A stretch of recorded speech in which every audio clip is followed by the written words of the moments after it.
Hoje eu tenho aqui a ilustre presença de Matheus Fujita e Matheus Benites, né? Dois Matheus aí debatendo a quarta via.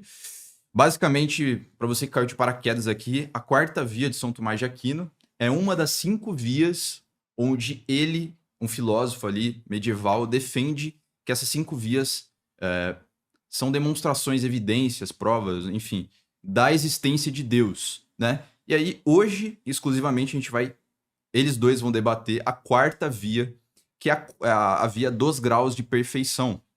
Basicamente, parte da ideia de que tudo no mundo existe em diferentes graus de perfeição.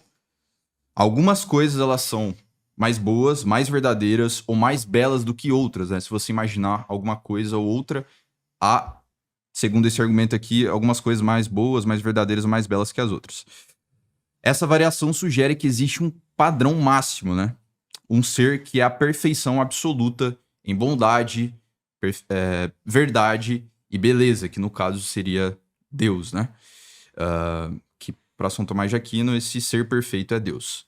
Então, ele é a referência última de todas as qualidades que a gente encontra de forma limitada nas coisas do mundo. Basicamente é isso. Eu li aqui para ficar mais sucinto e tal.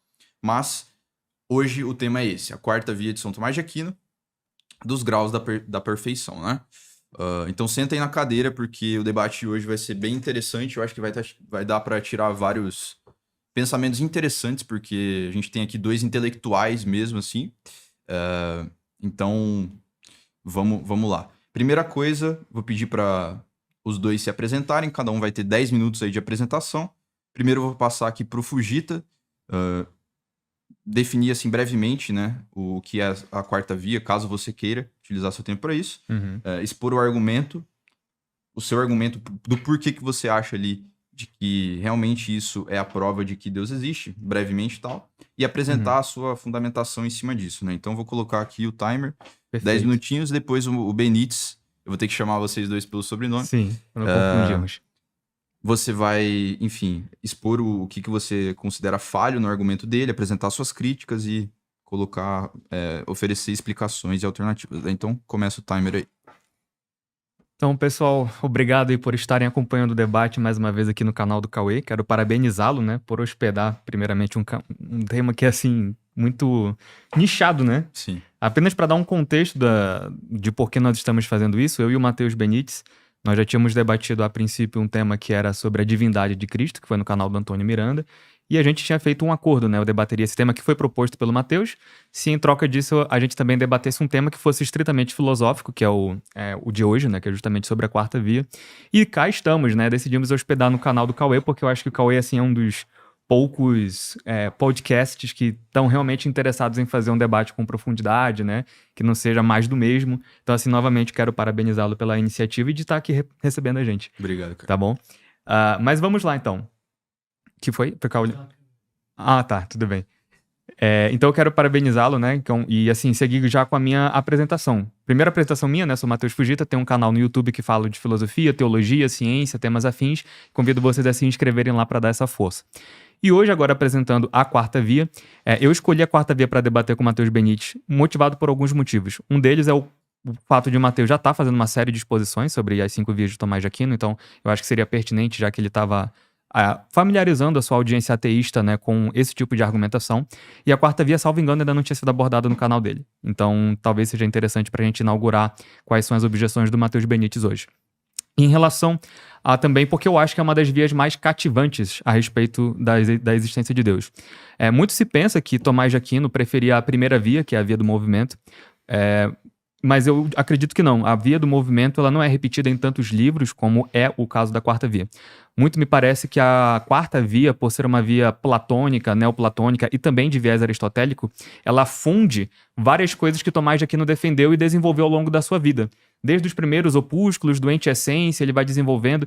E assim, salvo me consta, se estiver correto, salvo o melhor juízo, eu acho que é a via que mais aparece nos escritos de Tomás de Aquino. Então, por exemplo, você encontra essa via na Suma Teológica, o Matheus Benites trouxe aqui o livro, ele traz essa via também na Suma contra os Gentios, ele traz essa via nos comentários ao Evangelho de São João, ele traz dentro do De Potência Dei também. Então, assim, e em vários outros locais parece que essa via está pressuposta ou ela é desenvolvida. Então, eu acredito que talvez fosse a via preferida de Tomás de Aquino. E a academia acha que é a via mais enigmática de todas, né?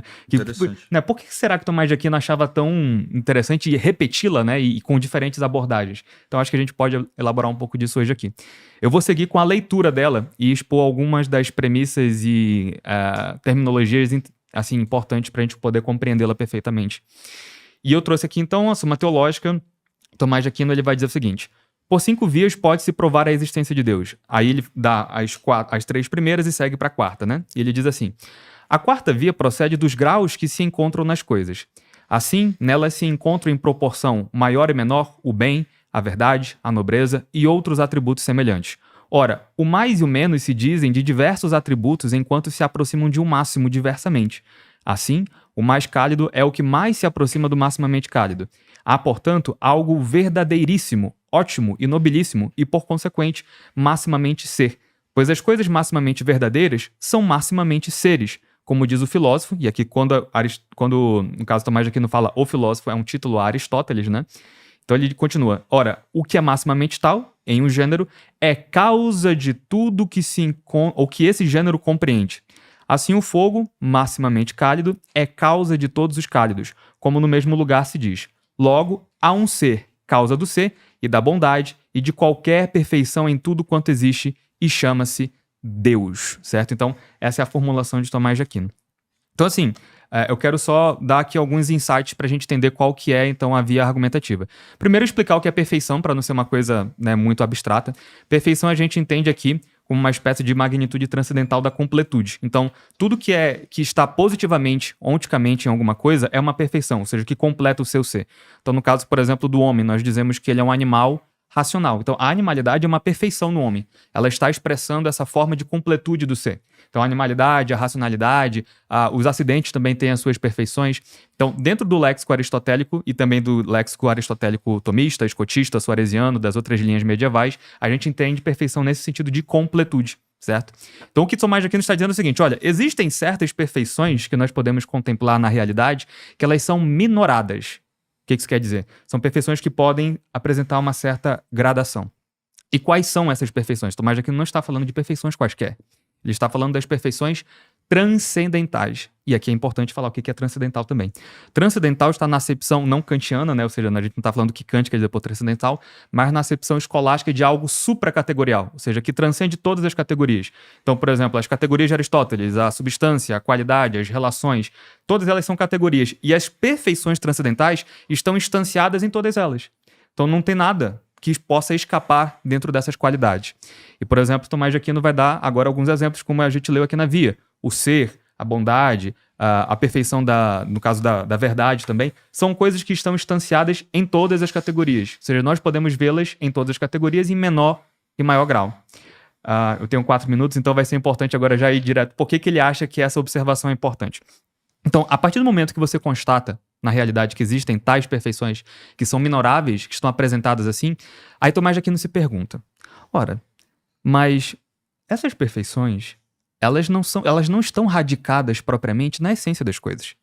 Então, por exemplo, o fato de eu ter uma perfeição, a animalidade, a racionalidade que compõe a essência humana, isso não dá um account explicativo de me explicar por que eu sou um ser propriamente, por que eu sou verdadeiro, por que eu sou bom.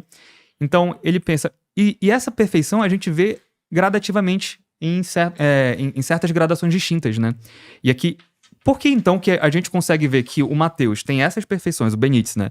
Instanciadas de uma maneira, e uma pedra também tem essas perfeições, mas o Benítez está em um grau distinto, superior. O que explica isso, né? Aqui é uma noção que a filosofia analítica e a contemporânea também pega do grounding, né? Das coisas que fundamentam um ser da outra. Por que a pedra, por exemplo, ela tem um certo ser que é apresentado de uma determinada maneira e o Mateus de outro? E aí Tomás de Aquino vai chegar à conclusão, que é muito melhor instanciado no De Potência, né? Que são 3 vias que mostram por que a gente vê que essas coisas nos mostram uma causa extrínseca. É uma causa paradigmática. Existe uma noção de bondade, de ser, de verdade, que ela é a causa exemplar. Ou seja, que é justamente assim o modelo paradigmático, como por exemplo uma Mona Lisa seria o modelo perfeito de Mona Lisas que você tenta reproduzir com réplicas, né? Então, essa causa exemplar que está em Deus, que está nas ideias divinas, elas são instanciadas na realidade com essa maior ou menor proporção. E só podem ser imperfeições transcendentais para a via funcionar, tá? E aí, basicamente, o insight anterior nos mostra por que é necessária essa causa suprema, né? Porque, veja, a gente já estabeleceu que isso não se explica pela essência das coisas. Ou seja, a perfeição da essência, ou seja, as perfeições genéricas, específicas, né, de causa especificante, elas não nos explicam por que elas, tanto Mateus quanto a pedra, quanto qualquer outra coisa, se dizem da mesma maneira. Claro, de maneira analógica, é uma analogia porque não é na exata medida, mas é em medidas graduadas, gradativas. Então eu vou dar um exemplo aqui desse grounding para ficar mais pertinente. Existem, por exemplo, verdades que dependem uma das outras. Verdades contingentes, elas, por exemplo, o que é uma verdade contingente? Por exemplo, se o Matheus Benites viesse para o São Paulo, o Cauê o convidaria para um podcast. Essa é uma verdade contingente e hipotética, né? Não é uma verdade necessária. Não sei se o Matheus Benites defende algum tipo de verdade necessária, mas eu acredito que várias verdades são necessárias, pelo menos por suposição. Por exemplo, é uma verdade necessária que para haver comunicação é necessário semiótica. Para eu conseguir conversar com o Matheus é preciso linguagem, é preciso intencionalidade. Eu acho que é uma verdade hipotética, mas ao mesmo tempo, aliás, uma verdade necessária, né? Mesmo que ela seja por suposição. Então, esse tipo de verdade não tem o mesmo grau de perfeição do que uma verdade que é puramente contingente, que depende, que está grounded em várias outras coisas para poder existir. Como é a verdade se você vier, por exemplo, para São Paulo... Cara. Tudo bem. Se você vier para São Paulo, logo você vai ser convidado para um podcast. Essa verdade, ela tá fundamentada em várias outras coisinhas, né? E não é tão excelente quanto a verdade, por exemplo, necessária, como eu falei. Então, essa diferença de gradação, ela mostra, olha, mas isso não se explica na essência das coisas nelas mesmas. Então, elas precisam receber isso por participação, elas estão groundadas por participação. E quem pode prover o ser para que elas possam se instanciar na realidade em diversos graus? É uma causa exemplar que não tenha limitações dessas perfeições. Claro, eu preciso desenvolver outros argumentos de suporte que certamente virão com a fala do Matheus e as respostas que eu vou prover para ele. Então, mas eu acho que esses são o começo das premissas e como que elas apontam em direção a uma causa extrínseca, a qual Tomás de Aquino fala que se identifica como Deus. Perfeito. Obrigado, Fujita. Agora eu vou passar a palavra para o Benites. Você tem 10 minutos, cara. Exponha, pode, enfim, beleza, falar sua opinião sobre o assunto, expor por que você considera ali esse argumento falho e tal, apresentar críticas. Fique à vontade, 10 minutos tocando agora. Olá, pessoal. Muito obrigado por estarem acompanhando. Assim como o Fujita, quero agradecer ao Cauê por sediar esse debate que a gente veio combinando já há alguns meses, sucedendo o nosso anterior. E, bom, eu também tenho aqui um canal do YouTube, muitos de vocês acompanham, é de Filosofia e Cultura. Sou doutorando em Filosofia pela PUC-Rio, embora Aristóteles e Tomás de Aquino não sejam minha área de pesquisa, é um assunto que me interessa muito por questão do debate sobre ateísmo, um debate que eu estou muito engajado por aqui na web. Então vai ser um prazer, espero que seja bom para vocês também. E eu quero agradecer ao Fujita também pela oportunidade. Claro. Então vamos lá. Bom, eu gostaria de começar respondendo, fazendo referência à noção de transcendentais, né? Que é uma noção central da quarta via e da filosofia tomista. Bom, os transcendentais, para Tomás de Aquino, eles são atributos mais universais do ser. Eles estão, como você falou, instanciados em tudo, qualquer ente. Só que eu tenho um problema com os transcendentais em si. O Tomás, ele acha que a metafísica trata, por exemplo, da verdade e considera o verdadeiro um transcendental doente. Bom, Aristóteles, no livro 6 da Metafísica, diz que não. O que trata da verdade é a lógica. A metafísica trata do ser.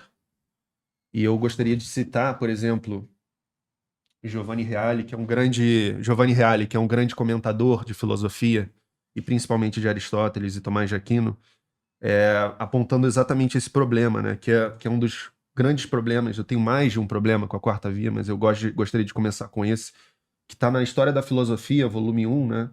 Vamos para a página 559, é bem rápida a citação. Ele diz aqui, né? A verdade do ente depende do grau de ser que ele possui. Deus é a suma verdade porque é o sumo ser. Os entes finitos são mais ou menos verdadeiros com base no grau de ser ou de participação no ser divino. Todos os entes, porém, são verdadeiros porque cada qual ao seu modo expressa um projeto, tem uma razão de ser, apresenta uma vocação. Eu tenho muita dificuldade de entender o que pode significar, por exemplo, algo ser mais verdadeiro do que outra coisa, né? E admirar, afirmar Mateus é mais verdadeiro do que o copo, por exemplo, eu vejo como um erro de categoria. Maior complexidade não implica mais verdade. Modos de ser é ontologia.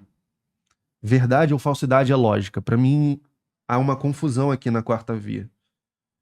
Logo, Tomás está errado com sua teoria de graus de verdade, que subjaz a quarta via. E logo a quarta via é falsa. Dizer que algo é maximamente verdadeiro não faz sentido. Ou algo é verdadeiro ou é falso. O ser verdadeiro ou falso não é uma propriedade das coisas, mas do juízo que fazemos dela. E isso está em Aristóteles. E agora eu vou para o livro 6 da Metafísica. E eu tenho um problema com a maneira que o Tomás usa o Aristóteles, porque é muito questionável a interpretação que ele faz de Aristóteles. Tem muita gente que lê o Aristóteles de um jeito bem diferente. Parece que... E nesse sentido eu concordo com a crítica do Russell e de muitas pessoas ao Tomás, que ele está ele tá usando os filósofos para interpretar os filósofos de um jeito muito próprio, que não necessariamente é a interpretação mais apropriada do que os filósofos disseram. E sobretudo com Aristóteles, mas também com Pseudo-Dionísio, com Agostinho, enfim, com vários outros personagens. Enfim.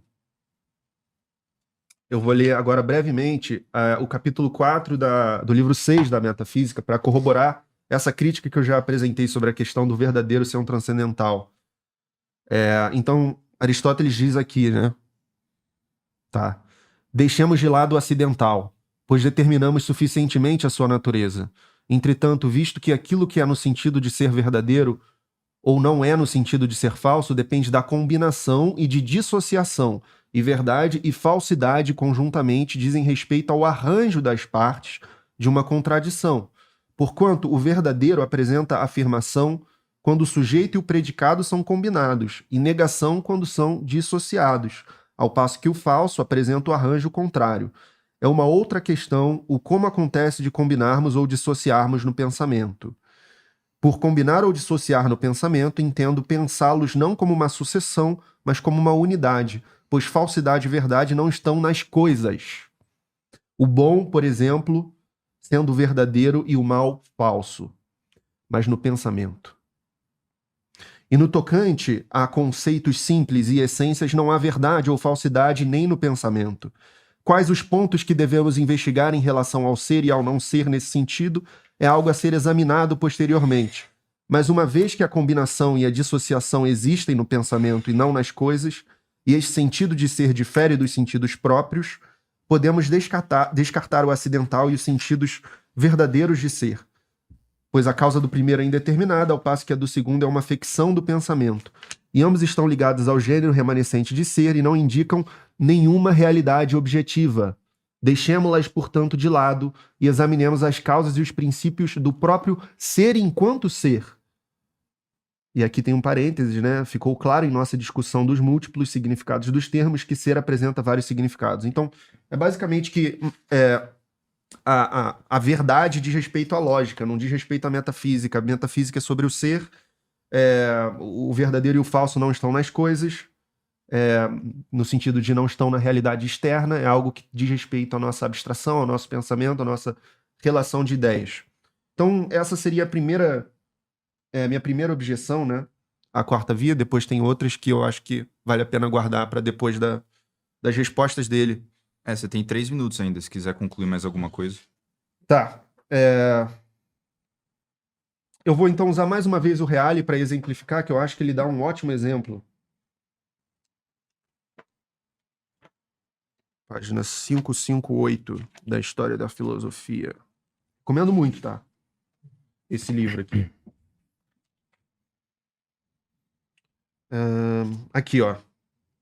Então, os transcendentais para Tomás de Aquino, ele está falando de verdadeiro, que eu estou questionando, o bom e o uno, né? Também tem um debate sobre se o belo é um transcendental, mas não vou entrar nisso aqui. Quanto maior é o grau de ser que se possui, maior é a unidade. A unidade de um monte de pedras é menor que a unidade de Pedro ou de Paulo, porque o ser possuído por um e por outro é diferente. A filosofia de Tomás não é filosofia da unidade, mas sim filosofia do ser, e consequentemente da unidade. O ser é o fundamento da unidade. A unidade de Deus é diferente da unidade de Pedro e esta da unidade de uma pedra, precisamente por causa dos diversos graus de ser. A unidade de Deus é a unidade da simplicidade, porque o ser é total. A unidade de Pedro é a unidade da composição, essência mais actus essendi.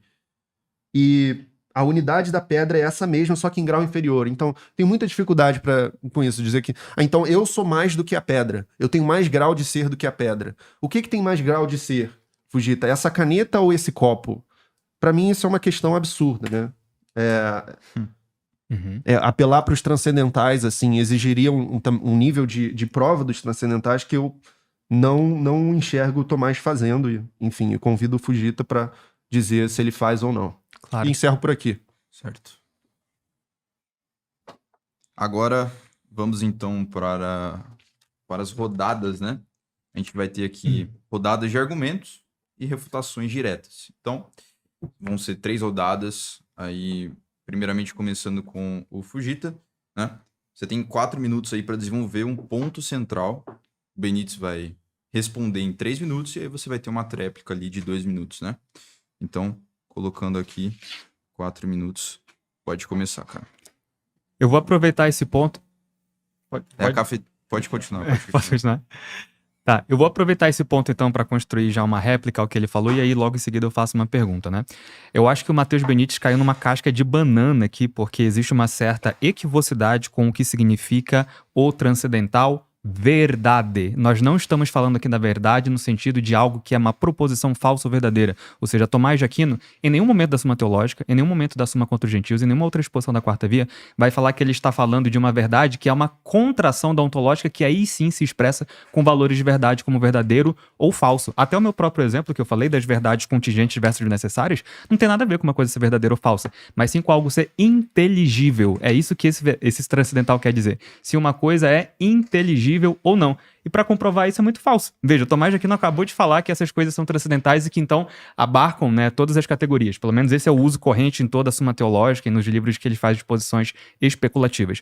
Ora, se esse é o caso, meus caros, você tem que perguntar, a pedra, ela é verdadeira ou falsa? Não é nenhuma questão de ter gradação de ser ou não. Ela simplesmente não é nenhuma coisa nem outra, porque a gente não está falando de proposições como verdadeiras ou falsas. Nós estamos falando de inteligibilidade. Existem coisas que, por serem mais atuais, com maior perfeição, elas são mais verdadeiras por si, e por isso elas mimetizam o que Deus é em si mesmo. Ou seja, Deus é subsistente em si mesmo, não tem, então, graus de limitação, porque Deus é o que não tem esses boundaries, essas limitações que o limitam. Então, agora, existem verdades que imitam mais a Deus porque elas são necessárias, como eu falei. Enquanto que existem verdades que são contingentes e por isso são abarcadas por mais necessidade de fundamentação, de grounding em outras coisas. Então, é disso que a Via está falando. Ela não está falando em nenhum momento disso, então invocar Aristóteles, fazer uma exegese de um termo da metafísica, simplesmente é um espantalho, porque não vai afetar o que Tomás de Aquino está falando.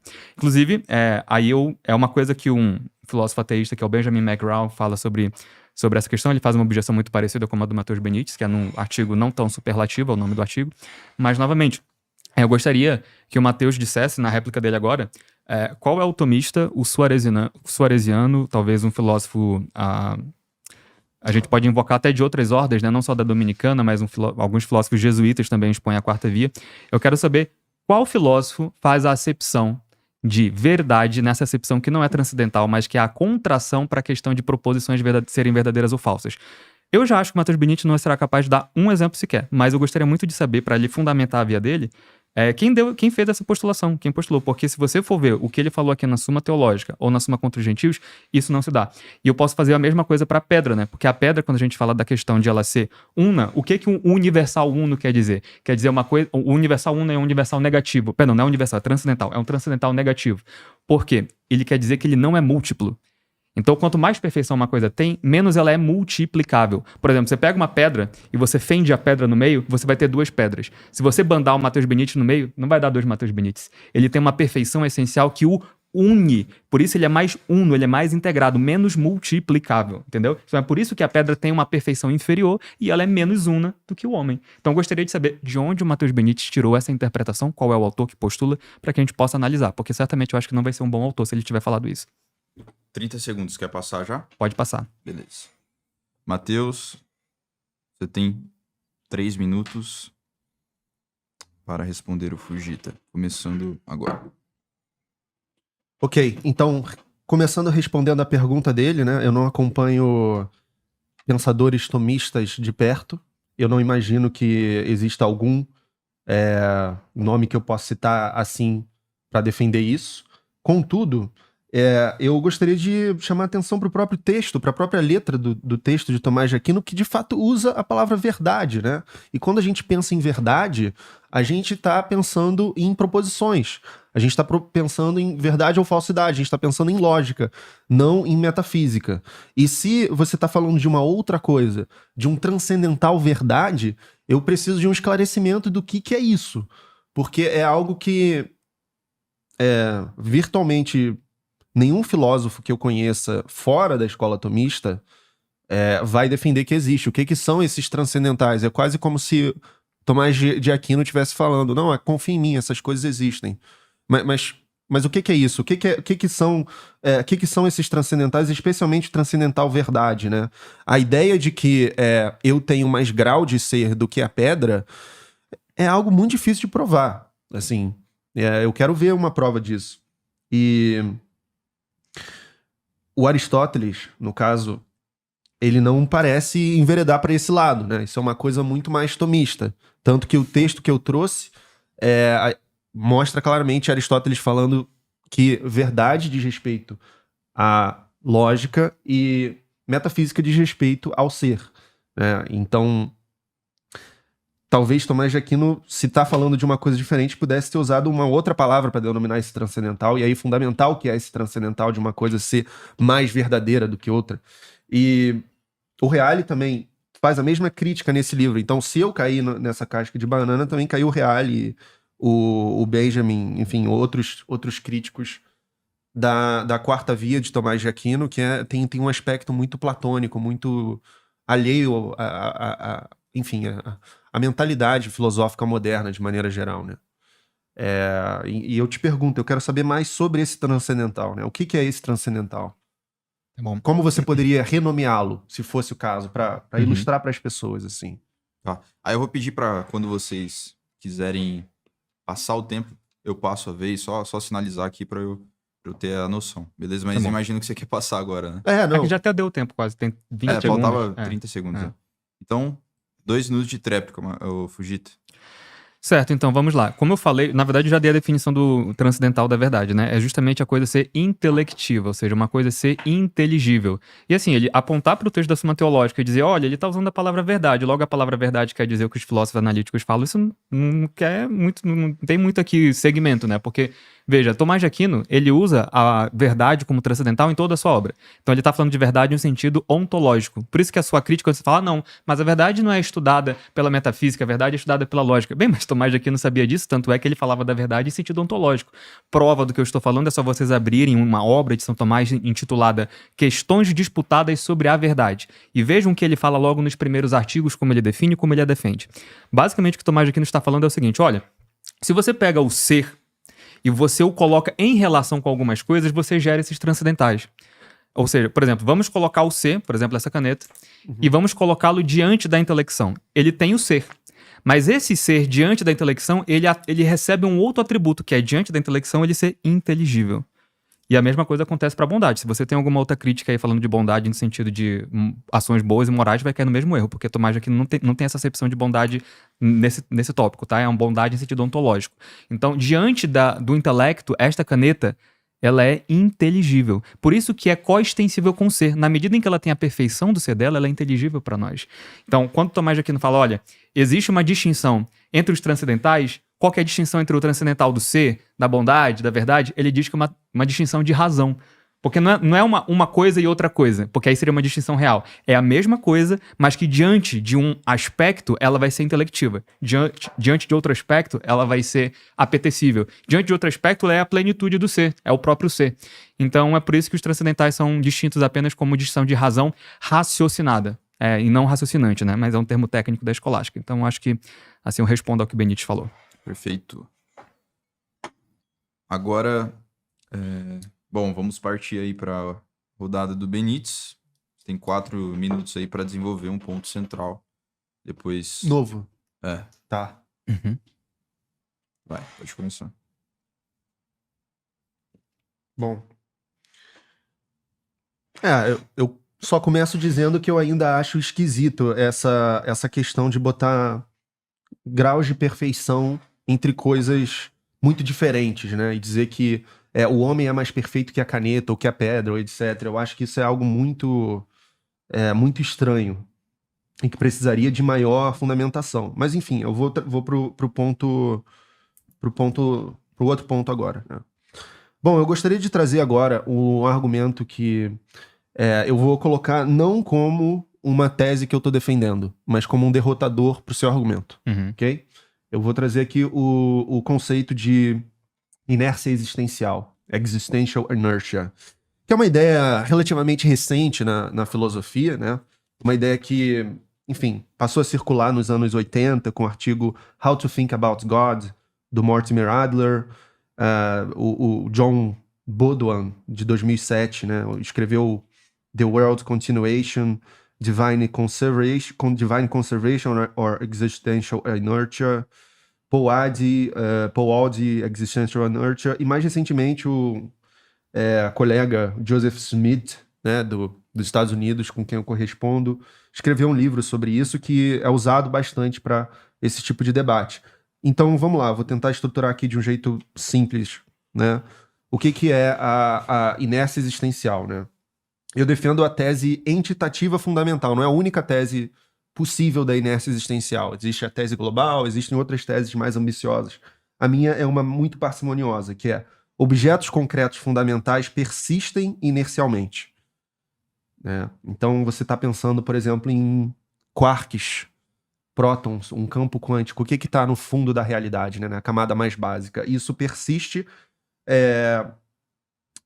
uma vez na existência, na ausência de uma causa sustentadora, né, que ele não precisa, em virtude disso ser metafisicamente necessário. Ou seja, não é que o quark é metafisicamente necessário, mas a persistência dele na existência, uma vez que ele está na existência, é metafisicamente necessário. Agora, então vamos lá. A quarta via assume que as coisas não persistem na existência sem uma causa sustentadora. A inércia existencial diz o contrário. Aqui, nesse contexto dialético, a inércia existencial é um derrotador da justificação do argumento de Deus do Fujita. Eu não estou defendendo a inércia existencial, apenas usando-a como derrotador da premissa do Fujita, que não elimina adequadamente a possibilidade da inércia existencial. Então, você tem que eliminar essa possibilidade para a quarta via obter. 1 minuto. Então eu vou aproveitar para elaborar mais um relato metafísico de necessidade da inércia existencial, né? Vamos lá. A existência de um objeto concreto S no tempo T se explica pela conjunção de duas coisas. O estado e a existência de S no tempo imediatamente anterior a T e a ausência de qualquer fator causal suficientemente destrutivo desde o tempo imediatamente anterior a T e T. Ficou um pouco técnico, né? Um pouco analítico, mas é basicamente que se algo já estava existindo antes desse tempo específico e não teve nenhuma causa que pudesse tirar ele da existência, isso é metafisicamente necessário que ele continue, se falando de coisas muito fundamentais da existência, como quarks, por exemplo. Não é qualquer objeto, Claro que não. Alguns objetos, de fato, a maioria 10 precisam de causas sustentadoras. Boa. Fujita, 3 minutinhos pra responder. Bem, o Matheus Benítez invocou agora aqui a questão da inércia existencial. De fato, o Joe Schmidt talvez seja o autor que mais esteja falando sobre isso. Ele tem um livro com Daniel Linfold, né, sobre esse tema. Mas o que eu poderia dizer é que eu não vejo uma correlação direta disso com o tema, porque um defensor da quarta via, por exemplo, ele não está falando sobre a questão de permanência ou não na existência. Talvez o Benítez pudesse invocar isso mais propriamente contra, sei lá, outras vias, né, que Tomás de Aquino fala de causas sustentadoras. Talvez exista um debate sobre isso na causa eficiente, né, se Tomás de Aquino tinha uma noção de ground ou não na causa eficiente, que é a segunda via. Mas em relação à quarta via, a pessoa pode dizer, tá bom, o quark existe lá, ele tá permanecendo na existência. Eu não sei se o Benítez assume a ideia de a inércia existencial ser uma propriedade ou não das coisas, depois ele pode se manifestar sobre isso, porque tem um debate interessante do Edward Feser contra o Opp a respeito desse tópico, né? Mas o que eu posso dizer não, a pessoa vai lá, olha o quark, e aí o tomista vai olhar pro quark que tá lá existindo inercialmente, né, perdão, com a inércia existencial, e pergunta, tá, mas esse quark, ele tem isso por... essa perfeição por essência ou ele tem essa perfeição por participação? O quark que existe, de certa maneira, que persiste na existência, né, tem essa inércia existencial, ele existe por participação. Para ele, né, ele pelo menos constata que existem graus de perfeição aí, né? A gente tem que voltar para a discussão dos transcendentais. E aí ele já vai novamente chegar na necessidade de uma causa paradigmática, que é a causa exemplar, que é o que postula a quarta via principalmente, né? Existe um debate se a quarta via, ela também implica uma causa eficiente ou não, mas eu não vou ter tempo de responder agora. Então o que eu poderia responder é isso. Eu acho que a inércia existencial no contexto da quarta via talvez não seja tão pertinente. Talvez o Matheus queira explicar por que ele acha isso. Porque qual das premissas que eu elenquei aqui da quarta via está sendo atacada diretamente, por exemplo, a ideia de que existe gradação de perfeições transcendentais nas coisas de forma supracategorial, a ideia de que existe um máximo dentro desses atributos, a ideia de que ou uma coisa existe por participação ou ela existe de maneira essencial e que obviamente você vai precisar então, se existe assim, a gente vê instanciado na realidade de uma causa exemplar que fundamenta tudo isso, e como que talvez isso afetasse o fato de que todos esses atributos transcendentais, que é o ser, a verdade, a bondade, se identificando em Deus, como que você falar que as coisas persistem na existência de forma, inercial, isso afeta alguma dessas premissas? Eu não consigo ver uma correlação direta de uma coisa com a outra. Então, acho que agora ele vai ter bastante tempo para nos brindar com a explicação. Boa. Benítez, tô tentando me acostumar ainda a chamar vocês pelo sobrenome, que eu sempre... pelo nome, primeiro nome. 2 minutos, cara. Vai lá. Bom, eu acho que o que ele falou agora tá muito equivocado, porque é perfeitamente pertinente. A inércia existencial para todas as vias de Tomás de Aquino, inclusive a quarta. E a premissa que se dirige é exatamente essa ideia de que tem que ter um máximo dando ser, dando grau. Aqui tem a pressuposição de que você precisa de uma causa sustentadora para tudo, né, para todos os entes. E essa causa é Deus, a causa é o supremo, é o ser em ato puro, é pura atualidade, é a perfeição máxima. E tem que ter um transcendental sustentando. Então, a inércia existencial vai dizer que não. Certos objetos fundamentais, sejam quarks, seja um campo quântico, continuam na existência uma vez que estão na existência sem precisar de causa sustentadora. Processos, outros objetos contingentes, sim, precisam de causas sustentadoras, inclusive que envolvem os quarks, que envolvem essas coisas básicas. Mas é perfeitamente apropriado atacar a quarta via, essa premissa de que você tem que ter um sustentador dando graus, possibilitando a participação no ser, né? Não, as coisas estão aí, uma vez que elas estão, essas coisas básicas e fundamentais, elas vão continuar até que tenha algo que as tire da existência. Isso é possível de acontecer também, e a gente não precisa invocar nenhum transcendental, o que quer que isso seja, para isso, né? Basicamente, é essa premissa que está sendo atacada aqui. É isso. Quero ouvir a resposta dele. Enfim, aí ia começar outro bloco agora, tá. mas eu posso conceder a resposta caso você queira. Não, começa o bloco, mas aí se ele quiser usar o tempo, ele usa. Tá bom. Tá. Então, começando aí... Mas como é que vai ser agora a dinâmica do bloco? Como é que é a situação? Mesma situação. Eu faço os 4 pra ele, né? Isso, Entendi. 3, 2, 1 e pode começar. Então, o Matheus Benite está falando que isso ataca a premissa de que você tem uma causa sustentadora, né? Mas, novamente, a quarta via ela está preocupada em saber se esses graus de perfeição que a gente vê na realidade espelham uma realidade divina. Talvez, por exemplo, a gente vendo esses graus de perfeição, novamente, a gente não está falando da quarta via como uma via que fala de uma causa eficiente, Deus não esteja sustentando as coisas na realidade. Talvez apenas essas. Se você está pensando apenas de maneira paradigmática, com a causa exemplar, essas coisas estão instanciadas de maneiras distintas na realidade, com graus minorados, né? Mas Deus não está fazendo essa sustentação. Talvez ele tenha feito como, sei lá, as coisas elas prosseguem na existência, mas elas vão continuar com essas gradações e essas gradações vão continuar apontando para Deus, né? Eu acho sim que Deus é causa eficiente, para deixar bem claro, né? Eu acho que Deus é causa eficiente, eu acho que ele é causa conservadora da realidade. Mas, basicamente, quando ele está invocando essa questão da inércia existencial, a gente está mostrando dois modelos concorrentes, né? Existe um modelo em que você está dizendo que as coisas têm... existe esse fenômeno, né, na verdade, em que essas coisas elas se preservam na existência conquanto uma causa não as tires dela. Mas o fato de Deus ser o fundamento último dos atributos que estão nela não tem uma correlação direta, né? Eu entendo que ele esteja invocando isso para a ideia de Deus como causa sustentadora, mas a via neoplatônica em que você está falando que existe essa ideia em Deus, que é o que fundamenta esses graus aqui, ainda não está muito claro para mim como uma coisa afetaria a outra. Agora, claro, eu concordo, por exemplo, que Deus está participando do seu ser para as coisas. Concordo. Concordo, por exemplo, que a interpretação de que Deus ele está participando do seu ser para as coisas e por isso elas existem, concordo. Mas, assim, o máximo que talvez o Matheus Benite esteja fazendo levantando a ideia da inércia existencial, ele postulou, né? Assim, ele teria que mostrar por que esse account tem um poder explicativo maior do que a ideia do que as vias estão expressando, especialmente a quarta via, né? Por que eu devo assumir que as coisas elas persistem na realidade a não ser que elas sejam tiradas da existência por uma causa extrínseca? O Daniel Linford e o Joe Schmid, eles têm argumentos propositivos, acho que no 6º ou no 7º capítulo desse livro. Então, mas assim, eu gostaria de argumentos que tivessem mais correlação, como, por exemplo, a gradação dos transcendentais, a própria definição de transcendental, talvez a ideia de que um máximo desses transcendentais existe, ele ser a causa das coisas que estão compreendidas dentro de um gênero. Eu acho que a quarta via está muito mais preocupada com isso, de saber se as coisas estão permanecendo como causa, no caso de Deus, conservando-as ou não. Claro, ele pode colocar isso como o derrotador de Deus, né, de forma geral, mas a gente está discutindo aqui a quarta via.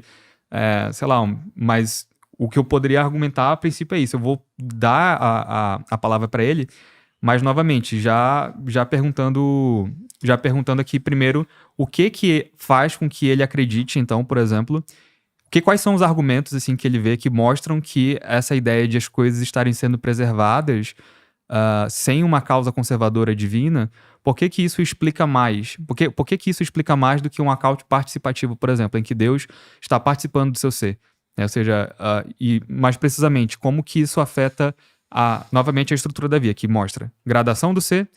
A gradação do ser, ela mostra que as coisas. Depois você mostra que isso não se explica pela própria essência dela, porque o ser está radicado nesses transcendentais que a gente falou, e esses transcendentais, na verdade, eles são perfeições, como a gente diria na escolástica, puramente simples ou simplesmente puras, e que por isso não tem limite. E se você encontra um modelo paradigmático que não tem limite, você vai chegar à definição de Deus, porque Deus é o que é inteligível sem limite, que é bom sem limite, que é uno sem limite e que é o ser sem limite. Pronto. Benites, você tem 3 minutos para responder o Fujita. Ok. Bom, eu acho que o meu uso da inércia existencial como derrotador aqui se aplica perfeitamente à quarta via. Eu acho que nesse último bloco o Fujita deu uma fugida por explicação. E eu não tô aqui defendendo a inércia existencial como uma tese minha. Eu tô simplesmente usando como derrotador. Você tá dizendo que a quarta via é o caso, eu tô dizendo, olha, a inércia existencial tem que ser derrotada para a quarta via ser o caso. A inércia existencial não foi derrotada pela quarta via nesse debate. Eu poderia dizer, por exemplo, que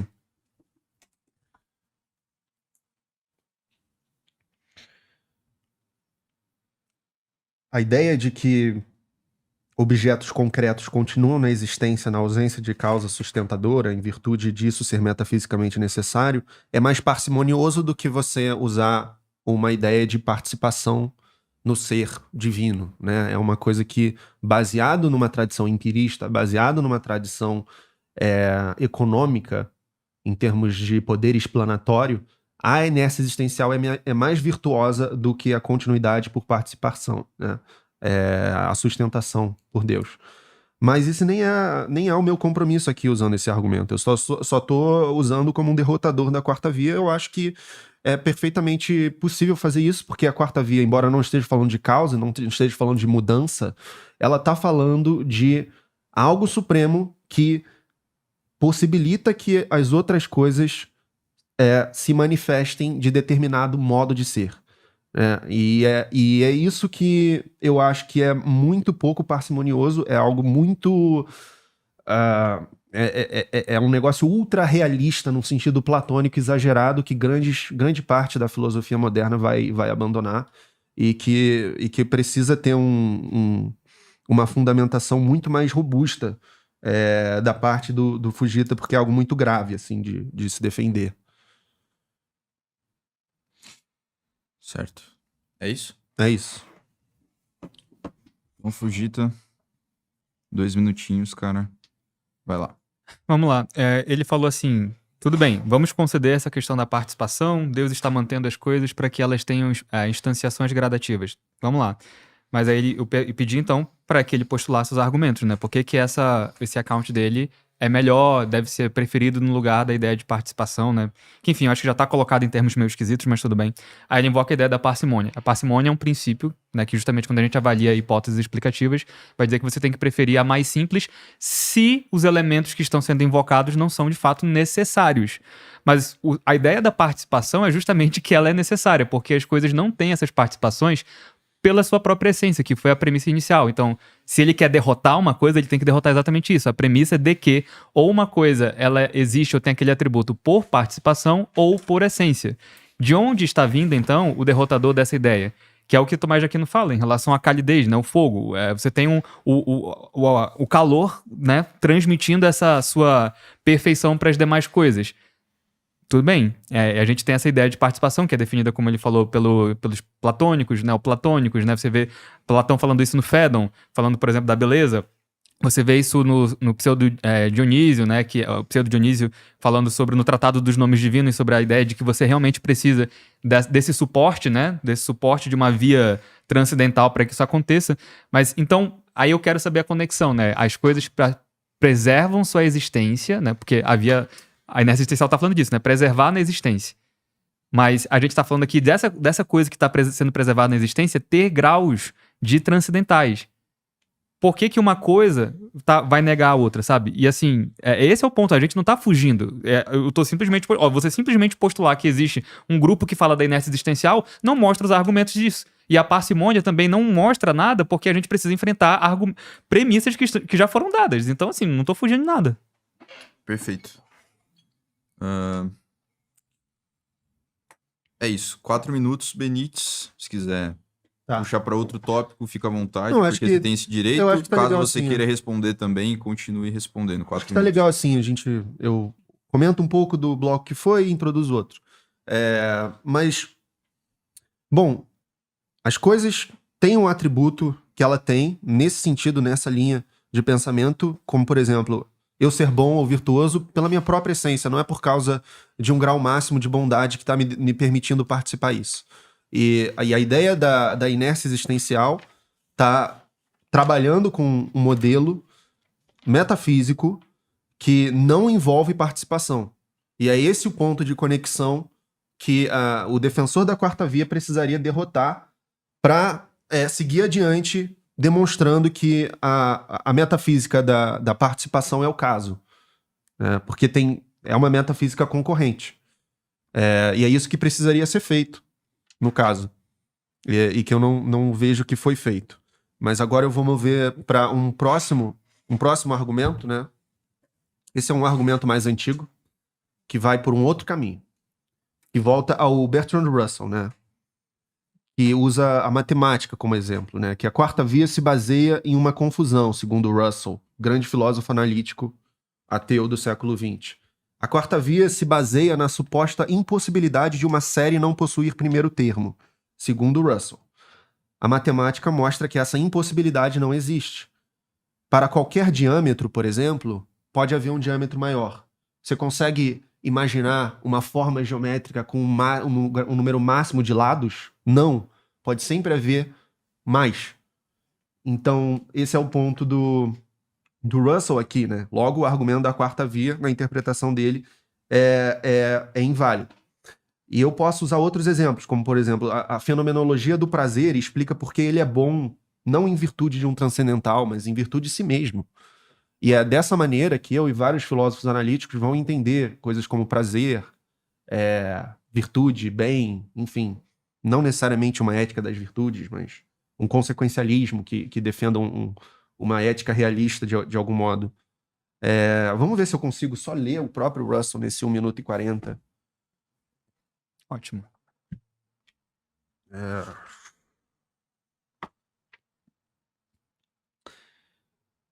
Bom, as afirmações de que a essência e a existência de Deus são uma coisa só, de que Deus é sua própria bondade, seu próprio poder, etc., sugerem uma confusão, encontrada já em Platão, mas supostamente evitada por Aristóteles, entre o modo de ser dos particulares e o modo de ser dos universais. A essência de Deus, deve-se supor, tem a natureza dos universais, enquanto sua existência não. É difícil formular essa dificuldade de maneira satisfatória, uma vez que ela ocorre no interior de uma lógica que não pode mais ser aceita. Ainda assim, ela assinala claramente uma espécie de confusão sintática, sem a qual grande parte da argumentação referente a Deus perderia sua plausibilidade. E aí ele fala, há pouco do verdadeiro espírito filosófico em Tomás de Aquino. E aqui é uma crítica mais pessoal, né, Tomás de Aquino. A exemplo do Sócrates platônico, ele não segue os caminhos a que seu raciocínio conduz e não desenvolve qualquer investigação cujo resultado não possa ser conhecido de antemão. Antes de começar a filosofar, Tomás já sabe a verdade. Trata-se daquela declarada pela fé católica. Se for capaz de encontrar argumentos aparentemente razoáveis em favor de determinada parte da crença, tanto melhor. Se não for, porém, basta recorrer à revelação. Não era exatamente... 15 segundos. Não era exatamente essa passagem. Aqui. Todo matemático sabe que essa impossibilidade não existe. A série de números inteiros negativos que tem fim em -1 é exemplo do contrário. Acabou o tempo, Matheus. Era isso. Tava um pouco antes. Eu tenho que ser justo com ele. Não, né, óbvio. cara? 3 minutinhos, Fujita, vai lá. Tá, vamos lá. O Matheus estava perguntando por que não pode ser pela própria essência, né? Bem, aí existem 3 vias na tradição tomista, e não só na tradição tomista, mas dos outros medievais, para mostrar que não pode ser pela própria essência. A via enológica, climacológica e aviceniana. Mas para resumir alguns insights dela, que eu não vou ter tempo de expor tudo, é só você pensar, por exemplo, assim, existe dentro da definição de homem a noção de que homem é o animal racional que é ente. Não faz sentido você colocar a definição assim, porque isso seria redundante. E dentro de uma definição que você está justamente propondo as ideias essenciais de algo, você não coloca algo que é tão genérico a ponto de ser inútil na explicação, né? Então, você não precisaria colocar que é ente, e ser ente é justamente ser um transcendental, né? Ou seja, não precisa falar que o homem é o animal racional que é ente, o homem é o animal racional que é inteligível, porque isso já está meio que contido, né, sabe, eminentemente, de certa maneira, né, predicado analogicamente do homem, porque nós temos esses atributos minorados em nós, como a Via fala, né. Outra coisa também, se o homem ele fosse por essência, o ser, por essência a verdade, ele seria então necessário, porque o que é o ser sem limitação é um ser que não tem contingências, não tem limites, né, então, pelo menos isso é como um tomista diria, eu até formularia isso de outra forma, mas eu acho que Tô falando com o João lá. Perdão. Eu acho que esse seria como um tomista diria, mas eu tenho até uma outra formulação, mas eu acho que o que o Benítez falou não vence sequer a objeção tomista, né? Sobre a questão do diâmetro, eu acho que aqui a gente tem uma outra confusão, né? Que ele invoca o Bertrand Russell, é outro que confundiu e certamente talvez não acompanhava tanto os debates medievais sobre isso, porque a gente não está falando de uma gradação aqui em um aspecto apenas quantitativo, mas dela também é uma gradação qualitativa, porque o mais e o menos se dizem respeito a uma qualidade. Qual que é essa qualidade? É de a coisa subsistir em si mesma. Por exemplo, o que é mais verdadeiro em si mesmo? O que é mais bom em si mesmo? Ou seja, que depende, precisa de menos coisas, está grounded em menos coisas da realidade, por isso subsiste melhor em si mesmo. Por exemplo, a substância, por definição, a gente diz que é aquilo que subsiste por si, e os acidentes subsistem na substância, né? A qualidade, as relações, eles subsistem na substância. Então, a substância está subsistindo por si. Então, ela é mais verdadeira nesse sentido do que os acidentes. Ela é mais unas nesse sentido do que os acidentes. Ela é mais boa nesse sentido do que os acidentes. Então, você colocar que seria como se fosse sempre colocar uma unidade a mais um aspecto quantitativo, erra o que você quer falar sobre a gradação. Porque aí você vai comparar coisas na gradação em vistas de um aspecto qualitativo dela, e não em um aspecto de, sempre pode ter um infinito a mais, né? Ou, perdão, um diâmetro com uma unidade acrescentada a mais. A Via não está se propondo a isso, né? O próprio Tomás de Aquino não acreditava que você teria um infinito atual, por exemplo, de números, né? Porque você sempre tem a potencialidade de adicionar unidades a um número ou conjunto que está sendo quantificado. Então, uma coisa simplesmente não se segue da outra. Eu acho que esse seria um exemplo realmente não muito bom que o Matheus trouxe. Mas eu entendo porque ele gosta do Bertrand Russell e ele também falou muito mal de Tomás de Aquino, dizendo que Tomás de Aquino é simplesmente contratado quase pela Igreja Católica para defender o que acredita, e nunca foi assim, porque o Tomás de Aquino levantava objeções sobre o que ele mesmo defendia. 2 minutinhos, Benítez de tréplica, vai lá. Ok. Assim, sobre a visão do Russell sobre o Aquino é a visão do Russell sobre o Aquino, não é minha visão sobre o Aquino, tá? Que isso fique bem claro, embora eu concorde parcialmente com a crítica que ele faz de uma certa insinceridade fundamental a dizer pelo que tá lá no começo da Suma contra os Gentios, né? A citação lá do Hilário, dizendo, eu não vou lembrar agora, mas da fé, né? Tu que me aproxima de Deus, eu não posso fugir. Enfim, tem várias menções assim de que o Aquino ele não se permite ir até onde o argumento realmente leva. Mas isso nem vem ao caso. Eu acho que você respondeu bem com relação à questão do Russell. Entretanto, é preciso para derrotar completamente esse argumento em particular, provar que há um grau máximo que você está falando, que existem qualidades, não só de quantidade no ser, né? Então, essa prova de que há um grau máximo, eu não consegui encontrar, assim, nesse diálogo, lendo a Via, lendo comentadores. Eu acho que é uma noção platônica muito exótica, muito difícil, assim, de admitir, muito grave, muito pouco parcimoniosa. Volta para aqueles meus 2 primeiros argumentos, aquele do Aristóteles e o da inércia existencial, que se defrontam mais diretamente com isso, e que vai, eu acho que, ser o grande fantasma desse debate, né? Se você consegue provar ou não que existe que essa metafísica do ser por participação é o caso, que tudo está participando em graus diferentes, né? E que isso obtém. Bom, voltamos aqui, fizemos uma pausa pro café, né? Pegar uma água e tal.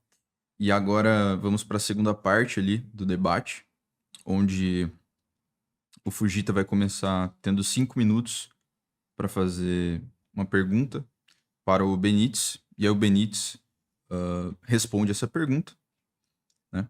E depois o Benítez vai perguntar para o Fujita. Então, se você quiser também utilizar esse tempo para falar a respeito da última coisa que o Benítez comentou, né? Fique à vontade também, Fujita. Então, eu vou dar o play aqui. Vai lá. Tá bom, vou aproveitar agora que a gente mudou a dinâmica, né? Usar esses 5 minutos para reprisar algumas questões. A gente vinha de um bloco primeiro em que o Matheus Benítez estava falando sobre a ideia de inércia existencial. Enfim, eu não quero com isso dizer que eu não acredite, né? Que quando eu falei que não estava relacionada diretamente ao assunto, eu estava primeiro pressupondo uma visão mais genérica da quarta via. A visão tomista, de fato, tem a inclusão da participação de forma muito forte, né? De um ato de ser comunicando o ser justamente as essências, né? E só que existem pessoas, por exemplo, por isso que eu falei isso, né? Existem pessoas que veem a quarta via apenas como a questão da exemplaridade, né? De Deus sendo a causa exemplar, que é derivado, que é concluída depois de você avaliar os graus de perfeição menorados na realidade, por isso se sobe até um grau máximo, né? É claro, evidentemente, que eu acho que esse ser sustenta de fato tudo no universo. O único ponto ali que eu queria trazer era como que a gente conseguia, comparando os 2 accounts, dizer que a inércia existencial era o melhor do que o account da participação. Eu acho que apenas a questão da parcimônia não responde isso. Acho que o Matheus Benítez já comentou também, mas eu retomei apenas para explicar uma coisa, que é a questão de ele dizer que não está justificado a questão do grau máximo. Existia um grau máximo justamente na quarta via e talvez isso merecesse maior explicação. E aqui eu insisto, novamente, em dizer que a questão do grau máximo é o seguinte: nós não estamos falando de uma dimensão, de uma magnitude que é quantificável e passível de ser adicionada em unidades de mais e mais intensidade até você chegar a uma que é maximamente intensiva. A gente não está falando isso, como por exemplo se a gente estivesse falando se Deus fosse o calor, né? Na analogia didática de Tomás de Aquino, né? Como se houvesse um grau máximo de calor e que não pudesse se exceder para além disso. Eu repito a explicação que eu já trouxe, que é compartilhada não só pelos tomistas, mas também pelos outros medievais que partilham da quarta via, que é a ideia de que esse máximo, como o cardeal Caetano fala, não é uma unidade que está dentro do gênero e apresenta a maior intensidade daquele atributo. Na verdade, o ente que possui esse atributo sem as limitações que a gente vê nas coisas que são minoradas na realidade. E é por isso a gente dizer que isso só vale para os graus de transcendentais que são minorados. Então, por exemplo, a ideia de homem, a essência humana, ela não é minorável. Então, por exemplo, a ideia de você acrescentar uma coisa à humanidade, não tem como o Benite ser mais humano do que um Fujita, por exemplo. Né? Esse que é o ponto. Então não é uma perfeição que é contemplada na quarta via. É por isso que a gente tem que mirar apenas nas perfeições transcendentais. E quando a gente está falando do grau máximo, é exatamente isso. Um grau máximo significa que a gente não está vendo esse grau minorado. Ele é aquilo que a gente concebe por ele mesmo. Então, por exemplo, é o ser por ele mesmo, a intelecção por ela mesma, é a bondade, ou seja, da apetecibilidade por ela mesma. Então, quanto mais você consegue mimetizar esse aspecto de ser por si mesmo, mais você é atual, mais perfeito e está mais próximo do máximo grau. É por isso que a gente está falando dentro do gênero, né? Dentro desses gêneros de coisas, o que está subsistindo melhor dentro dessas perfeições está mimetizando melhor as perfeições divinas, está recebendo mais. Então ele tem mais participação nesse ser divino, né? Então é por isso que eu dei o exemplo da pedra antes e tudo mais. Então a gente está falando de grau máximo nessa acepção. Eu acho que enquanto a objeção mirar no aspecto de pensar quantitativamente em unidades que podem ser adicionadas, a gente não vai estar atacando a via. Pode ser que você, como o Benjamin Background fala em resposta depois, né? Acho que é o Beck, ele faz em resposta a isso, ele fala, mas seria bom a gente explorar outras possibilidades de graus minorados e tal. Ele fala isso em resposta, né? Depois a alguns artigos que foram escritos depois. Mas aí a gente não vai estar atacando o argumento de Tomás de Aquino. A gente vai estar atacando outros argumentos e aí eu não estou me comprometendo com nenhum deles. E diga-se de passagem, eu não estou aqui em momento algum tentando parasitar o tomismo, porque eu acho que a via, nem a versão mais forte da via, nem é essa aqui do tomismo, tá? Eu acho que a via suaresiana é mais forte e a via diferentista, que é uma que talvez eu tenha a oportunidade de falar, é mais forte ainda. Mas eu acho que as objeções que estão sendo trazidas à baila agora, elas não estão sequer atacando propriamente os termos conforme foi feito por Tomás de Aquino e desenvolvido na tradição tomista. Então, eu gostaria que o Matheus agora explicasse talvez na pergunta agora, como que ele explica, novamente, né, fundamente melhor, como, já que ele estava objetando a questão do grau máximo, como que na visão dele, coisas que são essencialmente distintas podem compartilhar de atributos transcendentais, que é o que a gente está falando, numa visão puramente naturalista. Perfeito. É o seguinte, eu vou dar 6 minutos para o Matheus responder, para o Benítez, e aí, caso você queira até interromper no meio para fazer alguma objeção, você pode, e depois você vai poder fazer isso com ele também. Fechou? Tá. Para ficar uma coisa mais dinâmica nessa parte aqui também. Então, caso ele apresente alguma inconsistência, você pode já interferir e falar, opa, isso aqui, certo? Sim. Então, 6 minutinhos eu acho que vai ficar legal. Beleza? Pode ir lá. Ok. Vamos lá, então. O argumento que vai mirar a questão do grau máximo não está tratando dessa coisa quantitativa. Eu trouxe isso em argumentos paralelos aqui com a questão do Russell e tudo mais para trazer, enfim, outras vias de ataque. Mas eu considero, de fato, o argumento mais forte os dois primeiros que eu trouxe, né? Que vão questionar essa questão de que a metafísica por participação é o caso. Né? A explicação que o Fujita acabou de dar é válida dentro dessa metafísica. Pressupõe a metafísica de participação. Existem esses transcendentais, verdade, que ele usou a palavra intelecção, que eu acho que é muito mais didática do que verdade, porque, enfim, vocês já sabem por quê. E bondade e unidade, né? Então, eu sou múltiplo, Deus é uno, enfim. Né? A pedra, a caneta, múltipla, Deus é extremamente simples, maximamente simples. Enfim, isso é uma metafísica válida dentro de si mesma. Mas ela é o caso, porque existem metafísicas concorrentes. A pergunta dele foi: como que eu posso explicar as coisas, os seres tendo atributos dentro de uma perspectiva totalmente... atributos transcendentais dentro de uma perspectiva totalmente naturalista? Uhum. Muito bem. Então, Qual seria essa metafísica, no caso, né, que explica isso? sim. Bom, nesse caso eu estou tratando de uma metafísica que não é uma metafísica vertical, né? Em que tem um máximo que vai fundamentar tudo, que vai permitir a participação no ser, que vai sustentar o universo, que está sustentando a gente aqui agora, que seria Deus. Mas sim, a ideia de que uma ontologia, de que tudo que existe, já existiu e vai existir é natural. Tem coisas que são necessárias muito básicas e uma vez que elas estão na existência, elas vão persistir inercialmente.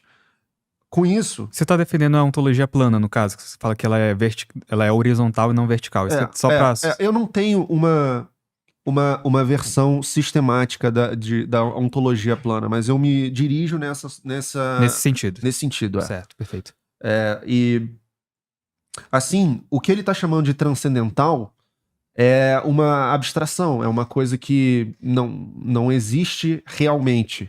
Né? Não existe um grau máximo de bondade, não existe um grau máximo de unidade, de verdade, de intelecção, né?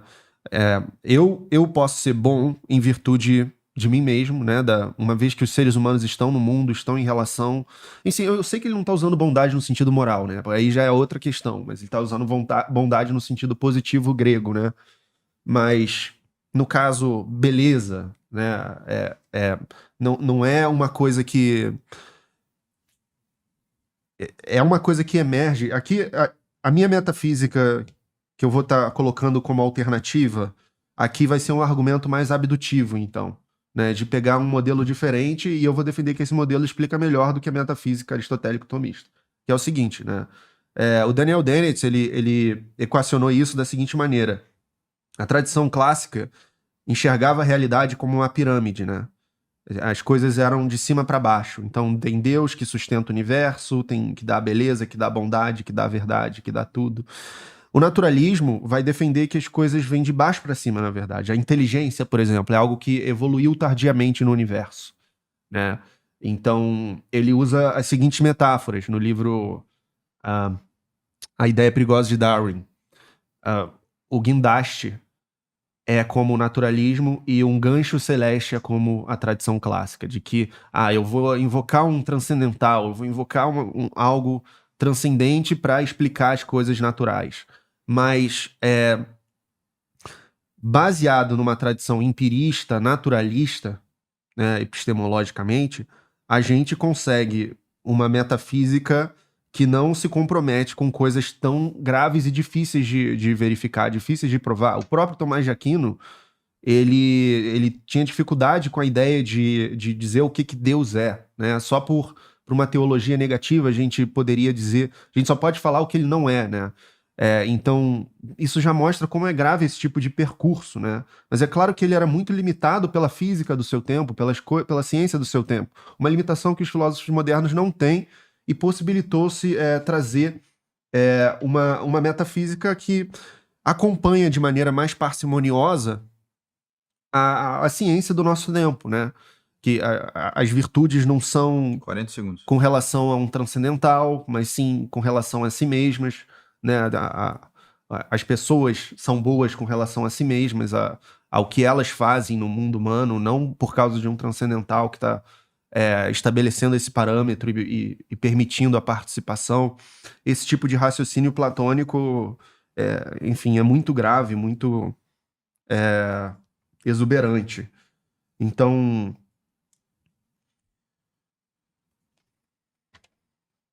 Se o aristotelismo escolástico for o caso, né, aí a gente pode até dizer que... Acabou o tempo. Ah, ok. Beleza. Uhum. Bom, agora eu vou estender 2 minutinhos para você fazer uma pergunta para ele. Ah, tinha que fazer uma pergunta. É. Tá. Vai lá. Bom, Matheus Fujita, você é um cara muito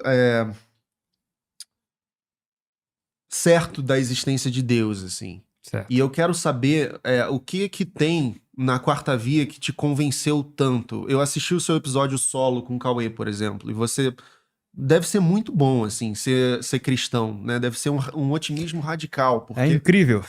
porque você, assim, você sabe que Deus existe, você chegou a dizer, inclusive, que você consegue demonstrar sem a revelação a Trindade. Perfeito. O que é algo que, assim, muitos filósofos católicos não vão dizer, né? Uhum.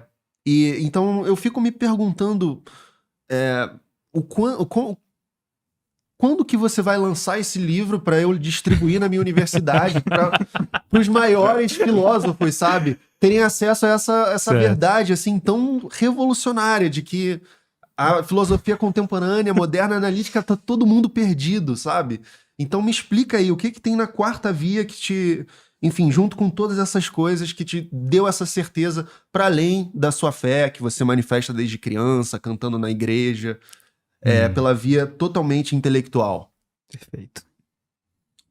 Vamos lá, então. Tem quanto tempo? 6 minutos. Tá, é porque eu tenho que fazer tudo que ele falou da outra vez e essa pergunta, né? É muita coisa. Tá? Vamos lá. Vai lá. Posso começar? Vai lá.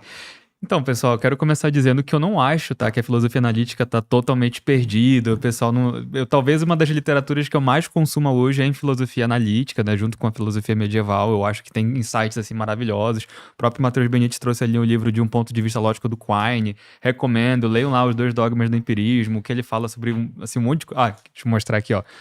Claro, Quine já morreu há muito tempo, né? Mas, assim, deixou um legado aí fantástico, né? O pessoal que me vê falando sobre subdeterminação, esse é o homem que sistematizou a maneira como eu apresento por aí, né? Então, assim, eu não tô aqui pretendendo de qualquer coisa. Puxa, eu tenho que mostrar um livro para ele publicar e lhe mostrar na universidade. A minha pretensão eu sou um divulgador científico, em boa parte do tempo, e não tenho essas pretensões tão grandes assim, muito embora queira publicar livros sim. E isso não é uma ideia totalmente original minha, né? Porque quem fala de demonstração nessa acepção específica e não uma demonstração de tudo, é o Raimundo Lúlio, que é um filósofo que eu tenho divulgado com outro colega meu, que é o Carlos Alberto. E assim, a nossa ideia de trindade, aliás, é apenas que alguns dogmas, como por exemplo o da encarnação do verbo, que foi o que eu debati contra o Benítez, ou da trindade, eles têm uma intersecção com a filosofia natural. E dentro dessa intersecção da filosofia natural, a gente explica a doutrina da trindade, né, a sua derivação, de maneira mais parcimoniosa possível, né, pretendendo apenas o que a razão de fato permite fazer, e não extrapolando. Mas voltando agora ao que ele falou, tinha muita coisa que ele disse do último blog que eu tenho que defender, né. Primeiro, assim, ele estava falando... Primeiro eu quero rebater umas coisas que eu acho que são um pouco, talvez, não numa acepção, né, de desmerecimento do Benítez, mas talvez filosoficamente ingênua de pensar que os filósofos modernos não têm as limitações, como, por exemplo, o Tomás de Aquino tinha na física aristotélica. Todos nós somos condicionados pelo pensamento que a gente tem. A gente tem muitas limitações hoje na nossa própria física, que em relação a vários assuntos, a gente está fazendo mudanças, viradas de paradigma em várias áreas na própria medicina. Então, assim, limitação por limitação, nós sempre somos limitados de alguma maneira e condicionados por isso. Inclusive, eu tenho um projeto junto com a minha amiga Gabi Schultz de fazer uma metafísica campal, ou seja, assim como Aristóteles pegava insights da física contemporânea para justamente fazer o que ele colocou na metafísica e nos outros livros dele, a gente também busca insights da filosofia natural, da ciência contemporânea, para justificar alguns linguajares dentro da proposta metafísica que está sendo desenvolvida. Mas vou voltar aqui ao ponto que ele falava, né? Benítez fala que ele defende uma metafísica, então, não vertical, dessa hierarquia, né? Ele vê como plana. Eu só vou fazer uma pergunta. Você defende a metafísica plana aos moldes do Orestes Fiocco? Não, eu não esclareci exatamente o que eu vou defender. Eu tô evitando falar sobre esse assunto por enquanto, mas é algo nessa direção. Entendi. É porque, assim, Depois só responde também a pergunta que ele fez, por gentileza, dos 2 minutos, lembra? Eu tô respondendo dentro dela já, eu acho. Sobre a quarta via, o Sobre que a quarta convence e tal. Pois é, mas assim, é só porque assim, dentro dessa questão da verticalidade que ele tava falando, né? Eu acho que ele só postulou assim, eu tenho essa metafísica que nega isso. E foi esse o argumento, né? Sendo que só você postular, assim, uma hipótese concorrente não dá os argumentos, né? Que, assim como no caso da inércia existencial, que suportam porque ela tem um account explicativo melhor, né? Então, Mas quando eu usei a inércia existencial, eu usei como derrotador. Eu não usei defendendo-a. E você também não soube derrotá-la em favor da quarta via. Mas é que Então tá o isso ponto. invalidou a quarta via. Não, você só postulou. Você falou, existe inércia existencial, que é um fenômeno que as coisas percebem na existência, então você não precisaria da participação. Então, a gente resumindo... Com licença, o ônus da prova... Com licença, claro, acho que eu preciso falar, né? Por favor. Eu acho ele tem o direito também, assim como você teve de confrontar nessa parte. de aqui, fazer né? coisas pertinentes, né? Mas não atrapalhando limite, a explicação, no limite né? dele, Então, assim, eu só retomando o que eu estava dizendo, é só que, assim, eu não vi dentro agora, por exemplo, tudo bem, vamos deixar aquela discussão que aconteceu lá, mas agora que ele falou da pergunta, né? Eu não vi aqui uma defesa positiva de dizer por que esse account metafísico que você falou até que não sabe definir o que é só uma questão horizontal, plana, mas não tem argumentos para isso, não tem uma postulação para isso. Por que isso é preferível à ideia de, por exemplo, fundamentalidade, que é o que eu estou defendendo, né? Então, assim, eu vou já pressionar na minha vez de perguntar isso, porque a ideia de uma metafísica vertical tem que ver com uma ideia de fundamentalidade, que a gente estuda na filosofia analítica como grounding, né? Então, eu preciso saber qual que é a sua proposta de grounding, né? Ou de não grounding, para dizer que não é horizontal, né? E a gente vai falar sobre isso logo mais. Sobre o que eu vi na quarta via, novamente, eu acho que a quarta via tem algumas limitações sim, a gente pode discutir no nosso bate-papo, coisas que eu acho que podem ser melhoradas dentro do vocabulário de Tomás de Aquino, porque eu tento fazer uma versão menos entitativista. Eu comecei postulando aqui o que Tomás de Aquino defende, porque é a versão que as pessoas tradicionalmente conhecem, né? E eu acho que é importante a gente mostrar isso para as pessoas entenderem melhor. Tudo que eu falei até então é a versão como um tomista bem treinado talvez falaria, né? Mas eu acho que até que a versão entitativista da via ela pode ser alterada para uma visão um pouco mais sofisticada, que talvez eu tenha oportunidade de explicar. O que dentro da perspectiva de Tomás de Aquino me fez assim realmente entender, puxa, uma via interessante, é justamente a ideia de ela fazer uma combinação de Platão e Aristóteles, que a gente não vê nas outras vias. Assim, é uma combinação muito interessante de Platão e Aristóteles, que eu acho que está muito mais evidente, né? E o fato de que a gente está partindo de coisas constatáveis, por isso que é uma via queer, né? Que começa justamente pela observação que a gente vê no mundo, né? E a gente vai ascendendo, né? E a gente vê, de fato, essa grande questão que eu acho muito curiosa, que é o que eu perguntei e eu acho que não fui respondido. Como em uma perspectiva naturalista você tem atributos transcendentais que são instanciados de maneiras mais e menos... Você não tem atributos transcendentais. Eu preciso da explicação para isso. E aí a gente precisa justamente dessa explicação naturalista, né? E assim, mas o que me fez cativar é isso, essa discussão, pelo menos a discussão do tópico, de como que a gente tem atributos ou qualidades transcendentais que são instanciadas com mais e menos na realidade. Então, acho que é basicamente isso. Tá, então, beleza. Agora eu vou abrir, então, a rodada livre para o diálogo aberto, como vocês estão mais agora à vontade e tal. Então, vamos fazer aí um pouco de diálogo aberto. Fique à vontade, se quiser falar, Matheus, o que você queria falar agora já. Quanto tempo vai ter para isso? Vamos sentindo aí, mas sei lá, imagino que uns 20 minutos aí. Beleza. Bom, primeiro respondendo a questão da metafísica. Como eu disse, na cosmovisão naturalista, eu não preciso dar aqui um account detalhado do que eu entendo, porque eu não fui a fundo do jeito que eu me sentiria confortável para sistematizar uma metafísica, uma ontologia plana. Eu só disse apenas que eu tô nessa direção. E eu não tenho a mínima obrigação de oferecer aqui algo que eu não me propus a fazer nesse debate. Eu utilizei como uma alternativa, assim como eu utilizei a inércia existencial como um derrotador do argumento dele. Ou seja, a inércia existencial mostra que a quarta via não obtém. A quarta via não é o caso, a menos que ela consiga explicar que a inércia existencial não pode ser o caso. E aí ele reconheceu isso, ele até disse que tem outra galera que entende a quarta via de um jeito diferente para tentar manter a quarta via como sendo plausível. E no caso, falando um pouco sobre naturalismo, eu enxergo isso que ele está chamando de transcendentais como coisas que existem, né? Eu sou um realista também. Eu sou um realista moral, eu sou um realista metafísico. Eu acho que existem coisas abstratas que são reais, mas não são físicas, como matemática, como propriedades morais. Você encontra muito sobre isso no meu canal e na minha tese de doutorado. Mas isso não vem de algo que é transcendental. Isso aí é um modelo concorrente com vários outros que eu considero ser mais parcimoniosos. E bondade, né? Se algo é bom, você pode estabelecer uma relação de superveniência entre um evento, por exemplo, uma agressão ou uma doação para caridade, né? Isso ser objetivamente bom ou objetivamente ruim, isso não é por causa de um transcendental, né? Algo ser inteligível, não é por causa de um transcendental.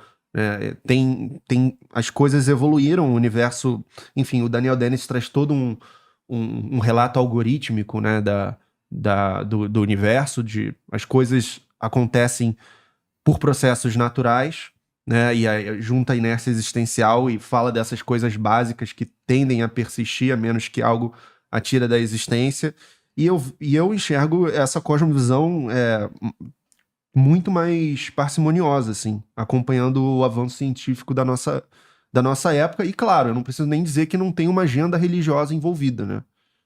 O que também, para mim, é um ganho. Então, na minha opinião, o ônus da prova está com o Fujita, porque ele precisa derrotar a inércia existencial para a quarta via obter, porque eu usei como derrotador, eu não sou obrigado a oferecer uma explicação que defenda a inércia existencial. Ela é um mero undercutting defeater aqui. Uhum.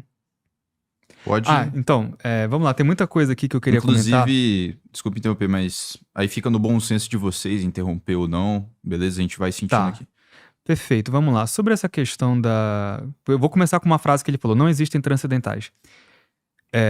Se o que ele está falando estiver correto, lembrando do que a gente está falando transcendental. A gente sequer está falando agora de Deus. A gente está falando de qualidades que podem ser vistas de maneira super categorial.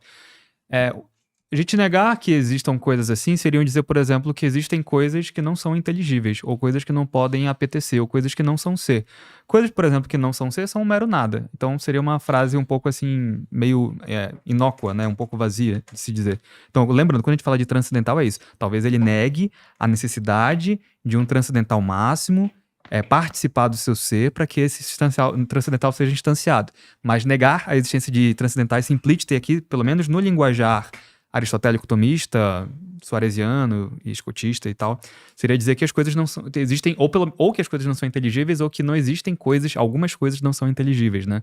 Mas, pelo menos a gente precisaria ver se ele tem alguns exemplos disso, eu acho que não.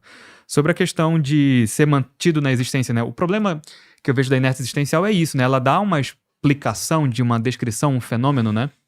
Novamente, não sei ainda se ele considera a inércia existencial uma propriedade ou não, mas dá uma explicação da manutenção das coisas de fato no ser. Mas e o que explicaria o próprio começo dessa coisa? O próprio começo dessa existência de um objeto instanciado que não vai permanecer que vai permanecer existindo até que ele não seja destruído por alguma coisa, que as causas extrínsecas o tirem da existência.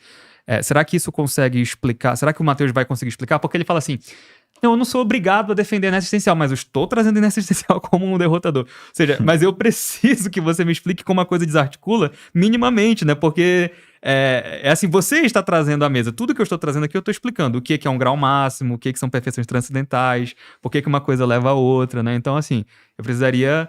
Novamente, eu conheço alguns dos argumentos que o Joe Schmid e o Daniel lá falam no livro dele, e eles dão argumentos positivos para dizer por que eles acham que é assim. Mas, novamente, se você consegue provar isso, né? Puxa, as coisas permanecem na existência por elas mesmas e tal, a não ser que elas sejam destruídas. E o que dá a explicação delas mesmas serem instanciadas na realidade, que é a preocupação primária da quarta via, né? Que é o fato de, tudo bem, essa coisa existe, ela está sendo mantida por ela mesma. Mas ela tem qualidades que todas as outras coisas têm, muito embora elas sejam distintas essencialmente uma das outras. E essa... Uhum. Respondendo à pergunta que ele falou, o que era o que me fascinou, eu acho que essa, talvez a pergunta, o insight que o Tomás de Aquino tem de pensar, puxa, a gente tem que ter uma explicação para isso. Uhum. Tem que ter alguma coisa que realmente explique. E aí, são 3 vias principais que fazem com que ele chegue à explicação de que essa explicação é uma causa extrínseca, que é a causa enológica, que é a causa platônica, a causa aristotélica e a causa aviceniana. Eu vou repetir rapidamente só para a gente ter noção do que cada uma delas é. A enológica é justamente do grego né? Ou seja, da ideia platônica de que a unidade ela precede a multiplicidade. Então, por exemplo, a multiplicidade na visão platônica interpretada de maneira escolástica é de que ela vem antes da multiplicidade. E se ela vem antes da multiplicidade, ela é anterior logicamente, sei lá, naturalmente, enfim. Tem várias... qual é a prova disso? Por exemplo, a ideia de assimetria. Você, por exemplo, quando tem um múltiplo, não consegue explicar a unidade, mas a unidade em si ela pode anteceder a multiplicidade. A unidade ela não precisa a unidade não precisa da multiplicidade para existir. Uma unidade, por exemplo, se basta em si mesma. Agora, os múltiplos de uma unidade da mesma natureza pressupõem um exemplar, né? Então, assim, por exemplo, eu posso ter várias pedras. Essas várias pedras, nessa visão, não estou dizendo assim, eu estou explicando essa visão específica, né? Da visão enológica. As várias pedras, em si, elas pressupõem pelo menos a possibilidade de uma única pedra. Se eu tenho um número 2, eu pressuponho pelo menos a necessidade de um número 1. Ok. Né? Como princípio, né? Então essa é a demonstração, né? É a assimetria do múltiplo e da unidade. Então, é uma ideia. E aí, Tomás de Aquino fala assim, olha, diante disso a gente vê, então, exemplares que podem estar multiplamente na realidade e eles são antecedidos de alguma maneira, eles são antecedidos por algo que vai comunicar a possibilidade de eles terem os atributos transcendentais, né? Mas assim, é só para explicar. Ele, diante dessa coisa de que existem múltiplas unidades das coisas, ele vê, mas a unidade ela antecede a multiplicidade. E aí ele pergunta, mas os atributos que essa coisa una tem, ou dessas coisas múltiplas tem na realidade, eles se explicam pela essência? Porque aí como que Aristóteles define a essência? Talvez fique mais claro ainda eu explicando isso, né? A essência de Aristóteles se dá em você encontrar um gênero e uma diferença específica, né? Isso é a lógica aristotélica básica, né? Então, por exemplo, um homem é um animal, você encontra um gênero, né? Um grupo maior, e a diferença específica, racional, ou seja, uma coisa que penetra intensivamente dentro do gênero, né? Então, aí você encontrou gênero e diferença específica. Você alocou as duas coisas, tem uma definição essencial. Aí a gente pergunta, a perfeição transcendental do ser, ela se faz necessária para que essa combinação seja possível? Aí o Tomás fala, aparentemente não, né? Porque aí ele vai discutir isso em alguns textos, né? Porque parece que isso não entra dentro da definição. Novamente, seria redundante dizer que o homem, ele é um animal racional que é um ente. Um homem é um animal racional que é inteligível. Um homem é um animal racional que é uno. Então, como ele já é alguma coisa, e os transcendentais são conversíveis entre si, a gente já supõe que é isso tudo, né? O homem é uno, o homem é inteligível. Ele é uma coisa, então ele é inteligível. Então, essa explicação de isso não se bastar na essência faz com que a gente reconheça, puxa, então tem que ter uma causa extrínseca à própria natureza do homem, que há uma explicação extrínseca ao próprio homem de por que ele manifesta esses atributos, né? Então, essa é o começo. E aí ele continuaria dizendo, olha, mas se o homem fosse por si mesmo inteligível, por si mesmo ser, ele não estaria recebendo isso de nada, ele estaria sendo não participado, né? Ele não está recebendo de participação de algo anterior, né? Ele tá sendo por si mesmo. Mas se ele fosse por si mesmo e não tá participando de nada, ele é o ser subsistente por si mesmo. O ser subsistente por si mesmo não é afetado pelas limitações, pela contingência, ele existe por si mesmo. Eu não sei né? se eu concordo com isso. Eu Então. entendo o raciocínio, mas assim, a gente pode pensar um esquema que talvez fosse assim, vários objetos básicos sendo necessários e existindo por si mesmo, não em virtude de outro.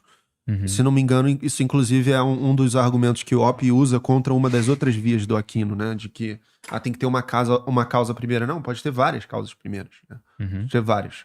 Então, eu acho que isso é plausível, assim. Por que você não por que você descarta essa possibilidade, né? Se eu não me engano, ele fala isso no Arguing About Gods, né? Ele fala, por exemplo, que você poderia ter várias, por exemplo, causas eficientes dentro da segunda via, né?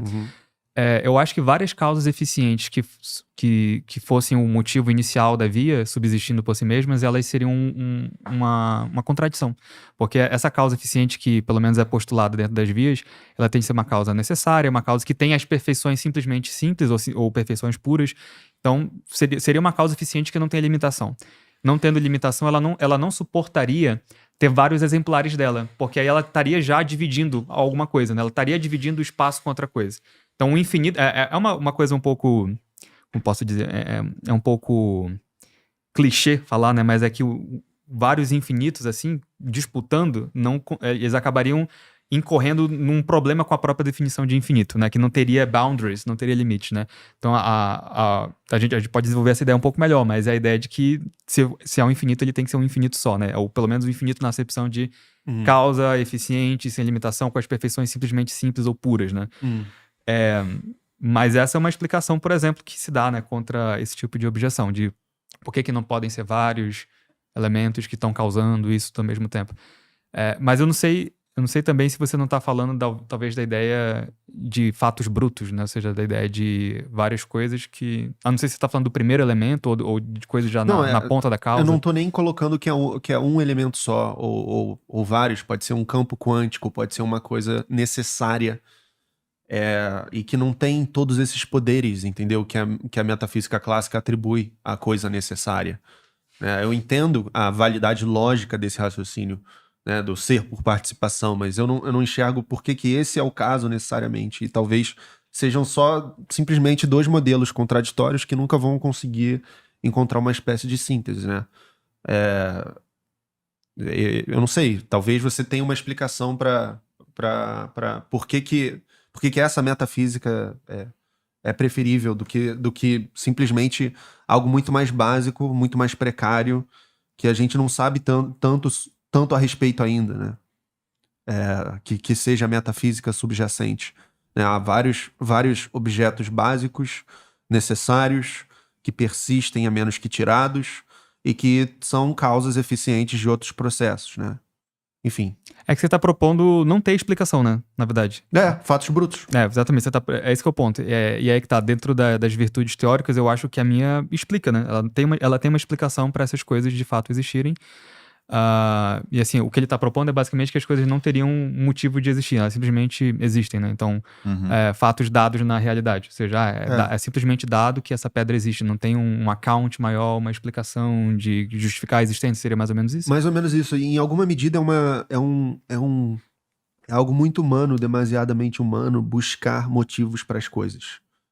Buscar motivo para as coisas no universo, buscar explicações, algo que se adeque ao nosso intelecto. Isso é a base da metafísica clássica, né? O homem é perfeitamente capaz de conhecer o universo, de conhecer a existência de Deus, de saber que Deus é, não o que ele é. E eu acho que isso é um projeto muito bonito, assim, muito sofisticado. Você acha que a matemática não é uma criação humana? A gente conversava sobre isso ainda há pouco. A gente estava falando sobre isso no intervalo, né? A gente não para. Mas eu acho que não. Acho que a matemática existe, né? Como propriedade básica do universo, assim. Mas tem quem discorde de mim. Acho que o Fujita não discorda. Mas esse não é o ponto. Pessoal, como que vocês estão achando? Vocês querem mais uns 10 minutos daí? Da gente... Sim, acho que dá para discutir um pouco mais sobre isso. Tá, beleza. Então vai lá. Bem, eu tenho um pequeno texto sobre isso que eu tinha preparado caso eu necessitasse, que eu vou dar só uma lidinha aqui, que é o seguinte, né? Porque, veja, o fato de, digamos assim, existe a pedra lá e o Benítez está propondo ela ser a existência dela ser um fato bruto, ela existe. Não a pedra, mas coisas muito básicas, né? Como um campo quântico, ou quarks, ou prótons, ou o que quer que seja. Aí só que aí, se a gente fosse tentar pegar o raciocínio da via, pelo menos na versão tomista, aí o tomista iria olhar e ia falar assim, tá, tudo bem, você está postulando isso, mas eu também consigo ver que esse campo quântico ele é inteligível. Eu consigo saber o que ele é. Ele pode ser um fato bruto, sei lá, em relação à existência dele na realidade, mas eu consigo inteligi-lo. Ele pode ser um termo de uma potência apetitiva minha, então ele também é bom. Esse campo quântico, a gente pode tentar discutir o quão uno ele é, né? Então, assim, dentro dos transcendentais. Então, assim, a gente voltaria para as mesmas discussões. Você postular que ele já existe é suficiente para o tomista olhar assim, mas isso daí tem propriedade minorada ou não é minorada? Isso daí é uma perfeição predicamental ou transcendental? Ou seja, simplesmente dizer que ele tá lá, ele vai dizer, mas então, peraí, e essa coisa ela tem isso por si ou é por participação? Então ele vai, qualquer objeto, qualquer postulação que você coloca, ele vai tentar chamar a discussão para isso, né? E eu acho que, assim, talvez o raciocínio tomista esbarre no que eu tinha falado de entitativismo, porque eu não acho que a noção mais básica de todas é o ser. Eu não acho que é o ente. Eu não acho. Eu tô trazendo aqui apenas a versão tomista porque é legal o debate, né? Mas, assim, eu acho que a versão que a gente tem de mais profunda, a nota mais primordial de todas é a diferença.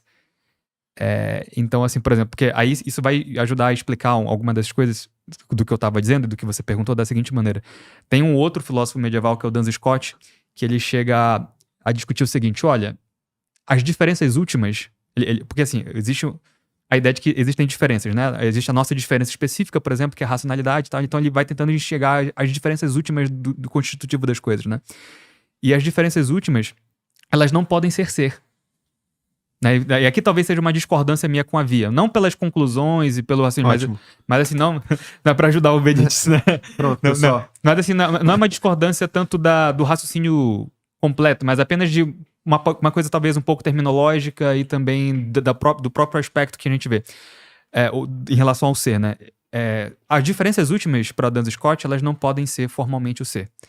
Porque seria como eu tentar explicar uma coisa que é diferente a partir do que é o mesmo. Porque o ente ele é comunalmente compartilhado por todas as coisas supracategorialmente, né? Então Duns Scott pensa assim, puxa, mas peraí, mas o ser, ele não pode explicar um outro ser diverso dele.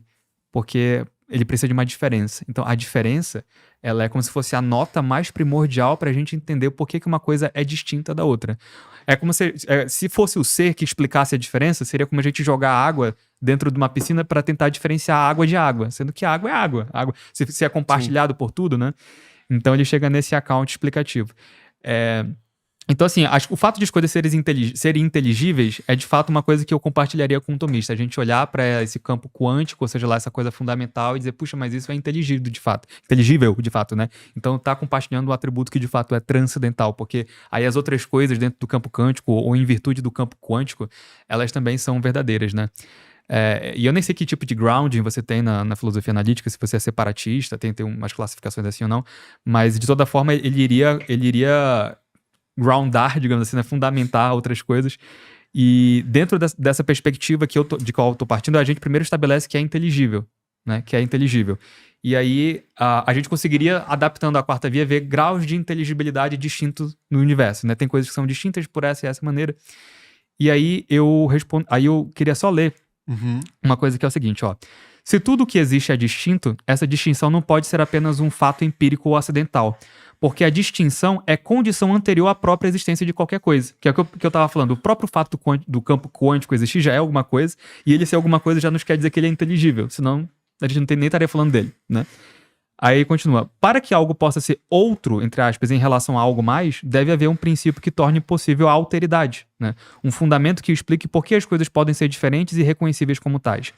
Esse princípio não pode derivar dos próprios entes, pois ele já pressupõe a diferença, que é o que eu tinha acabado de falar, né? A diferença é uma nota primordial que antecede o próprio ser, né?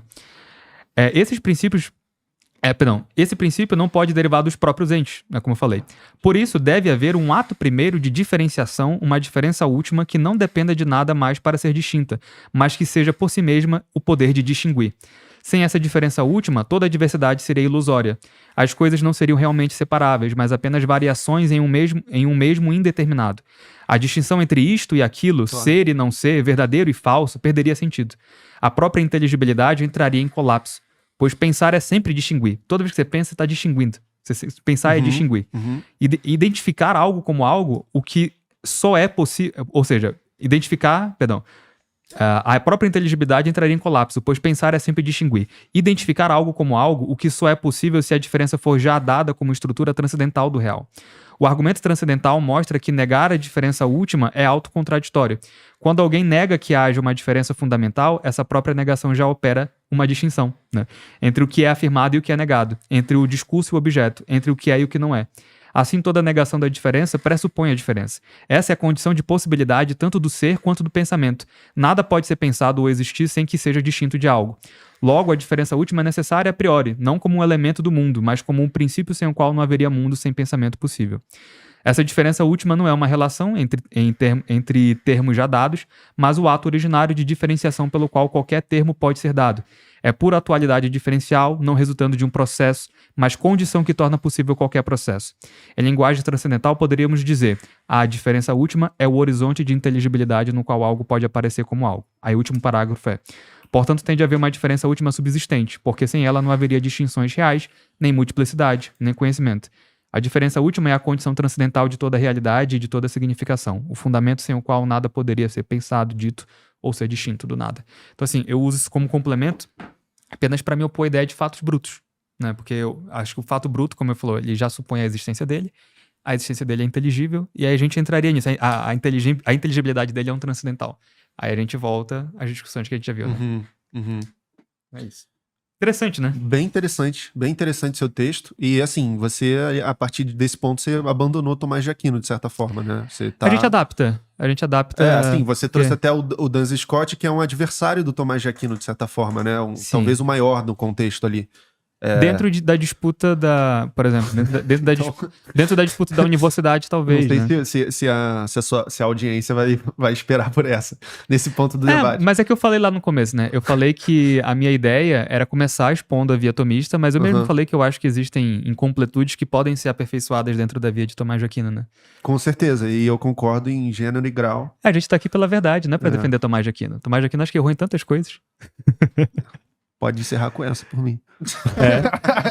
Eu só acho que assim, pode encerrar com essa, demonstrando então que existem coisas transcendentais, que elas são minoradas dentro da realidade. Essas coisas, elas não são negadas pelas objeções do Bertrand Russell, do Benjamin McCraw, ou qualquer outra coisa assim, porque eu acho que eles não estão atacando o conceito de transcendental que a gente tá vendo aqui, como eu li agora, que é o conceito de inteligibilidade.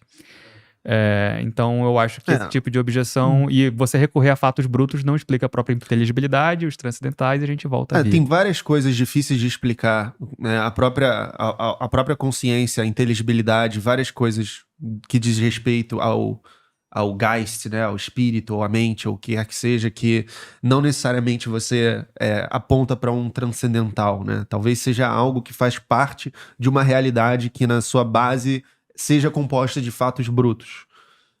Mesmo que eventualmente surjam coisas não brutas que conseguem inteligir isso. E a própria inteligibilidade emanando como uma espécie de processo natural dessa realidade sem fins, sem um arquiteto cósmico naturalista. Aí você tá só postulando, né? Mas, de fato, você como naturalista vai tentar defender isso, né? Mas eu acho que pra você objetar a via precisa de um pouco mais do que isso, né? Acho que realmente a gente precisaria um pouco. E assim, inclusive convido vocês, acaso queiram ver uma aula minha em que eu faço todos os steps da quarta via, mostrando depois como o Soares poderia defender, e enfim. Existe uma aula no meu curso sobre isso, né? Sobre a quarta via em que eu exponho. Na verdade, eu e o meu amigo Carlos Alberto, a gente tá gravando exposições de todas as 5 vias, a primeira, a segunda, a terceira, a quarta e a quinta. E eu convido todo mundo a participar, se vocês quiserem. Perfeito. É isso, então? Diálogo encerrado? Bom, eu acho que a partir desse ponto vai ser difícil, assim, avançar de um jeito produtivo, porque são visões de mundos que um exige maior fundamentação do outro, né? Então, eu faço a mesma coisa, assim, eu convido os espectadores a conhecerem mais o naturalismo, todo mundo tirar suas próprias conclusões. Aí a gente vai fazer as considerações finais, então, na parte dos dois, mas eu só queria saber se, em relação à rodada livre aqui, diálogo aberto, vocês... Não, eu tô satisfeito. Perfeito, então. Uhum. Então vamos para a parte aí, para as considerações finais. O Fujita, né, mostrar ali 5 minutos cada um, eu vou cronometrar essa parte também para não ficar muito extenso, mas só concluir assim, resumir, reforçar, enfim, o porquê você acha que é racional e coerente defender que a quarta via aí faz sentido, né? E aí o Benítez diz que não, e aí vocês também divulgam seus materiais, né? Como você acabou de falar do seu curso, o Benítez tem os cursos dele. Tá bom. Suas redes sociais e por aí vai. Então, 5 minutinhos aqui pro Fujita, vai lá. Ok, então, eu acho que a quarta via, ela tem um raciocínio, assim, que alguns acham enigmático, eu acho fascinante, né? A ideia é justamente de você encontrar uma explicação de por que você vê transcendentais, esses atributos que a gente vê que são supracategoriais, que estão em todas as coisas, e que, assim, mas os exemplos são de coisas minoradas, né? Ou seja, que podem admitir um mais e um menos.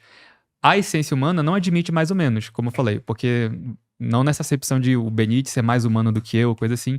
Então, isso nos aponta para o fato de que talvez a essência seja muito limitada para a explicação da manifestação, da instanciação desses transcendentais na realidade. Pelo menos essa é a visão que Tomás de Aquino tem, né, para chegar à necessidade de uma causa extrínseca, né?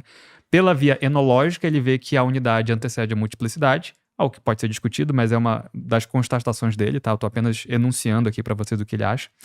E aí ele vê disso um motivo para dizer, bem, novamente, a gente não encontra nessa unidade, na sua essência, a explicação última, né, de por que ela tem essas coisas que ele postula como existindo por participação. Que também é um postulado. Postulado no sentido que ele está enunciando, mas ele dá argumentos para fundamentar isso, a gente viu alguns deles aqui. Aí a gente vê, por exemplo, a ideia de que Tomás de Aquino também vai falar que existe uma via climacológica, ou seja, os graus, né, de uma essência de uma essência não admitir graus, né, mostrarem também a necessidade de uma causa extrínseca, que é muito parecido com a via enológica, bem parecido. E a aviceniana, que eu não desenvolvi aqui, mas é a ideia de que a própria ideia de um transcendental significa uma perfeição não limitada. E aí você já fica com um espanto de ver em uma coisa limitada uma perfeição que é supostamente ilimitada, que é simplesmente pura. Isso demandaria também uma causa extrínseca que não se explica apenas pelo ente criatural. Então, a partir disso, a gente vai derivando a necessidade desse ser. E como que a gente chega no final, assim, né? Eu vou usar esses 3 minutos a Deus. Porque se existe esse compartilhamento do ser, como a gente estava falando, e esse ser está em todas as categorias, etc e tal...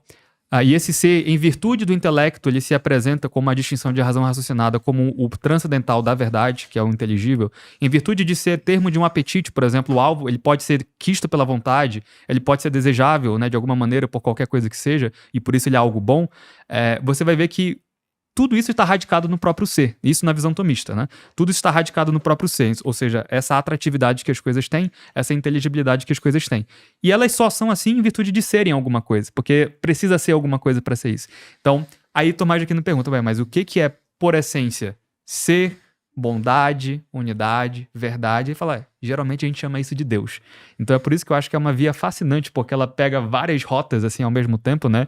Para unificar, né, na convertibilidade dos transcendentais, a ideia que o cristianismo sempre defendeu, que Deus é a verdade, Deus é o amor, Deus é uno, né, Deus sei lá, o Shema Israel, né, o Senhor nosso Deus é um único Deus. Então, nós temos uma beleza, eu acho que Tomás de Aquino vai convergindo várias coisas. Eu acho que precisa de alguns remendos para blindar de algumas críticas, acho que sim, mas isso que torna a via mais interessante. Então, por isso que eu acho que ela assim, vocês deveriam estudar mais e evitar alguns espantalhos que geralmente fazem. Hoje, para não usar uma palavra tão forte, né? Talvez até uma misconception, talvez por causa de algumas leituras, né? Para pegar realmente o que ela realmente diz, né? E ver a força dela. E considerá-la, né? Considerá-la para além dessas postulações que a gente vê atualmente sobre ela.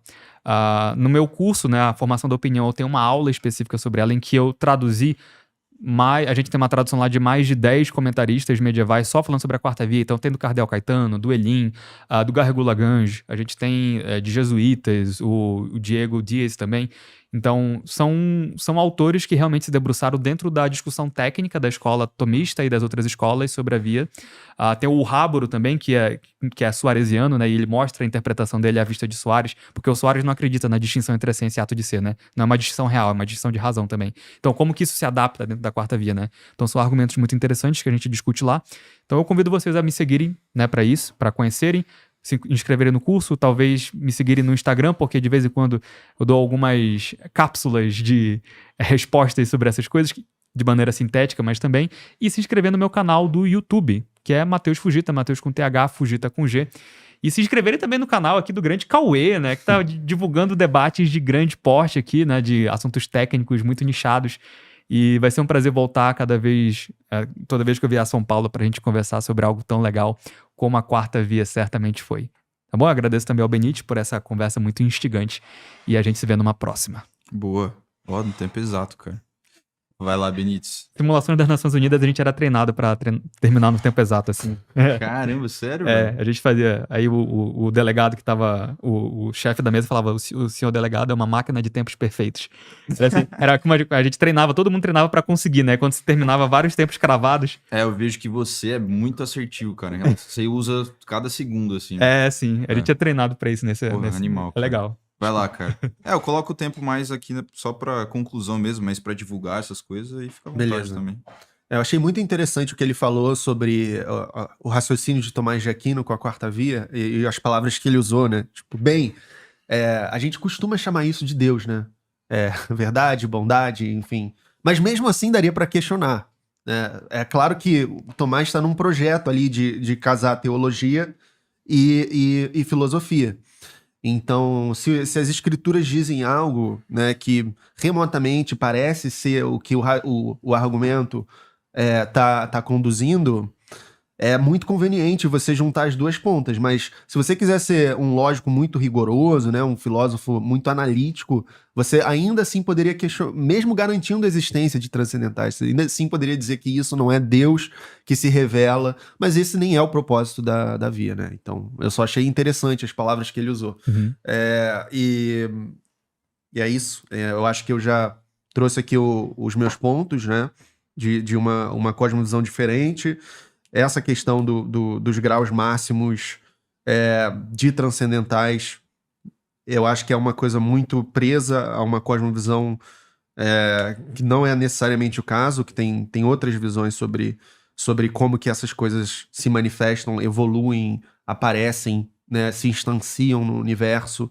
A moral, por exemplo, a partir de seres racionais, existências de agentes racionais que evoluíram de seres não racionais, e aí, né, surge a moral, digamos assim, surge coisas como a própria inteligibilidade, né, enfim, o conhecimento, a maneira de perceber as coisas, a consciência, talvez seja uma questão muito mais de grau do que um ente tem, o outro não tem, né, como a visão escolástica costuma colocar, e a metafísica dos fatos brutos, da inércia existencial, dos vários objetos fundamentais e concretos na base da existência, que persistem na existência e que têm as suas qualidades e atributos em si mesmo. Não precisa vir de uma unidade que dá esses atributos, sim, pode ser múltiplos, e você não vai dizer que cada um é Deus, não. Sabe, são coisas básicas que têm seus próprios atributos, e a gente vai entender até o limite da nossa capacidade de entender esse universo. E eu convido vocês para acompanhar também o meu canal do YouTube, onde eu trago muito do naturalismo, trago muito de filosofia da religião, ética, metaética, história da filosofia. Tem os meus cursos no Hotmart, tem o meu livro, Por que Não Creio, Ateísmo Justificado, que é uma fundamentação filosófica do meu ateísmo. E agradeço ao Cauê pela oportunidade. Isso aqui foi muito divertido para mim, imagino que para você também. Foi ótimo. I had a great time here. Algumas pessoas gostam de futebol, outras gostam de debater São Tomás de Aquino. Yeah, that's true. So, thank you. Until the next time, folks. Cavaleiros. Foi isso. Foi um prazer, meu cara. Galera, então, pô, obrigado aí de coração, vocês dois aí que vieram aqui pra debater esse tema. Eu adoro trazer pessoas aqui, vocês sabem disso, que gostam, assim, de falar sobre um tema e, enfim, vão até o final, até os assuntos mais profundos. E vocês dois têm isso, então, pô, parabéns aí pelo debate respeitoso, em busca pela verdade, né, filosófico e tal. E você também que assistiu até aqui aí, parabéns, porque o debate é bem denso, né? Bem difícil de entender, assim. Eu, por exemplo, realmente não entendi muita coisa disso aqui, tá? Eu sou franco aqui no podcast, então eu tô abrindo o jogo. Mas é um convite aí para, enfim, eu acho que tentar entender mais profundamente um tema aí que é muito interessante, né? E confere aí as redes dos dois, né? O Instagram, os cursos também que os dois divulgaram aí. Vou deixar na descrição o Instagram. Acho que o Benítez não tem mais Instagram, que ele Saiam do Instagram. Saiu do Instagram. Mas eu vou deixar o curso, enfim, Claro. de YouTube, cada um né? aí. O YouTube também. E é isso, cara. Obrigado aí você que assistiu até aqui. Considere se inscrever aí no canal também. A gente sempre traz temas profundos como esse aqui. Filosofia, psicologia, biologia, tudo assim de interessante a gente sempre traz aqui no podcast, beleza? Então confere os outros episódios, muito interessante. Novamente, obrigado aí e até o próximo episódio. Tchau, tchau. Atenção, pessoal! No mês que vem e no mês de janeiro eu vou estar realizando um clube do livro sobre os irmãos Karamazov de Fyodor Dostoiévski, um dos escritores mais filosóficos e mais talentosos que a modernidade viu, um dos maiores criadores de personagem da história e um autor cujos enredos moldaram a nossa época, moldaram a nossa mentalidade. Crime e Castigo, O Idiota, entre muitos outros. Aqui no meu canal eu tenho vários vídeos sobre essas obras de Dostoiévski. Recentemente eu coloquei para os membros o novo vídeo da série Leituras sobre um jogador do Dostoiévski e é chegado o momento de você ler junto comigo em encontros via Zoom Os Irmãos Karamazov. Ao longo dos meses de dezembro e janeiro, eu vou estar lendo com vocês essa obra inteira. E para você participar, basta você preencher o formulário que está aqui no primeiro link da descrição e realizar o seu pagamento via Pix. Não deixe essa oportunidade de explorar um dos maiores livros, um dos maiores romances, o último do Dostoiévski, sobre temas profundamente relevantes para as nossas discussões aqui, como a religiosidade, o niilismo, Deus, a modernidade, os valores, a moral, enfim, o cristianismo, tudo isso junto, numa leitura cara a cara, numa sala de Zoom. Eu te espero lá, faça sua inscrição agora para não esquecer, basta você realizar o pagamento e anexar o comprovante no formulário. Eu já vou te mandar um e-mail de confirmação e te adicionar no grupo do WhatsApp sobre o nosso Clube do Livro. Muito obrigado e eu te espero lá.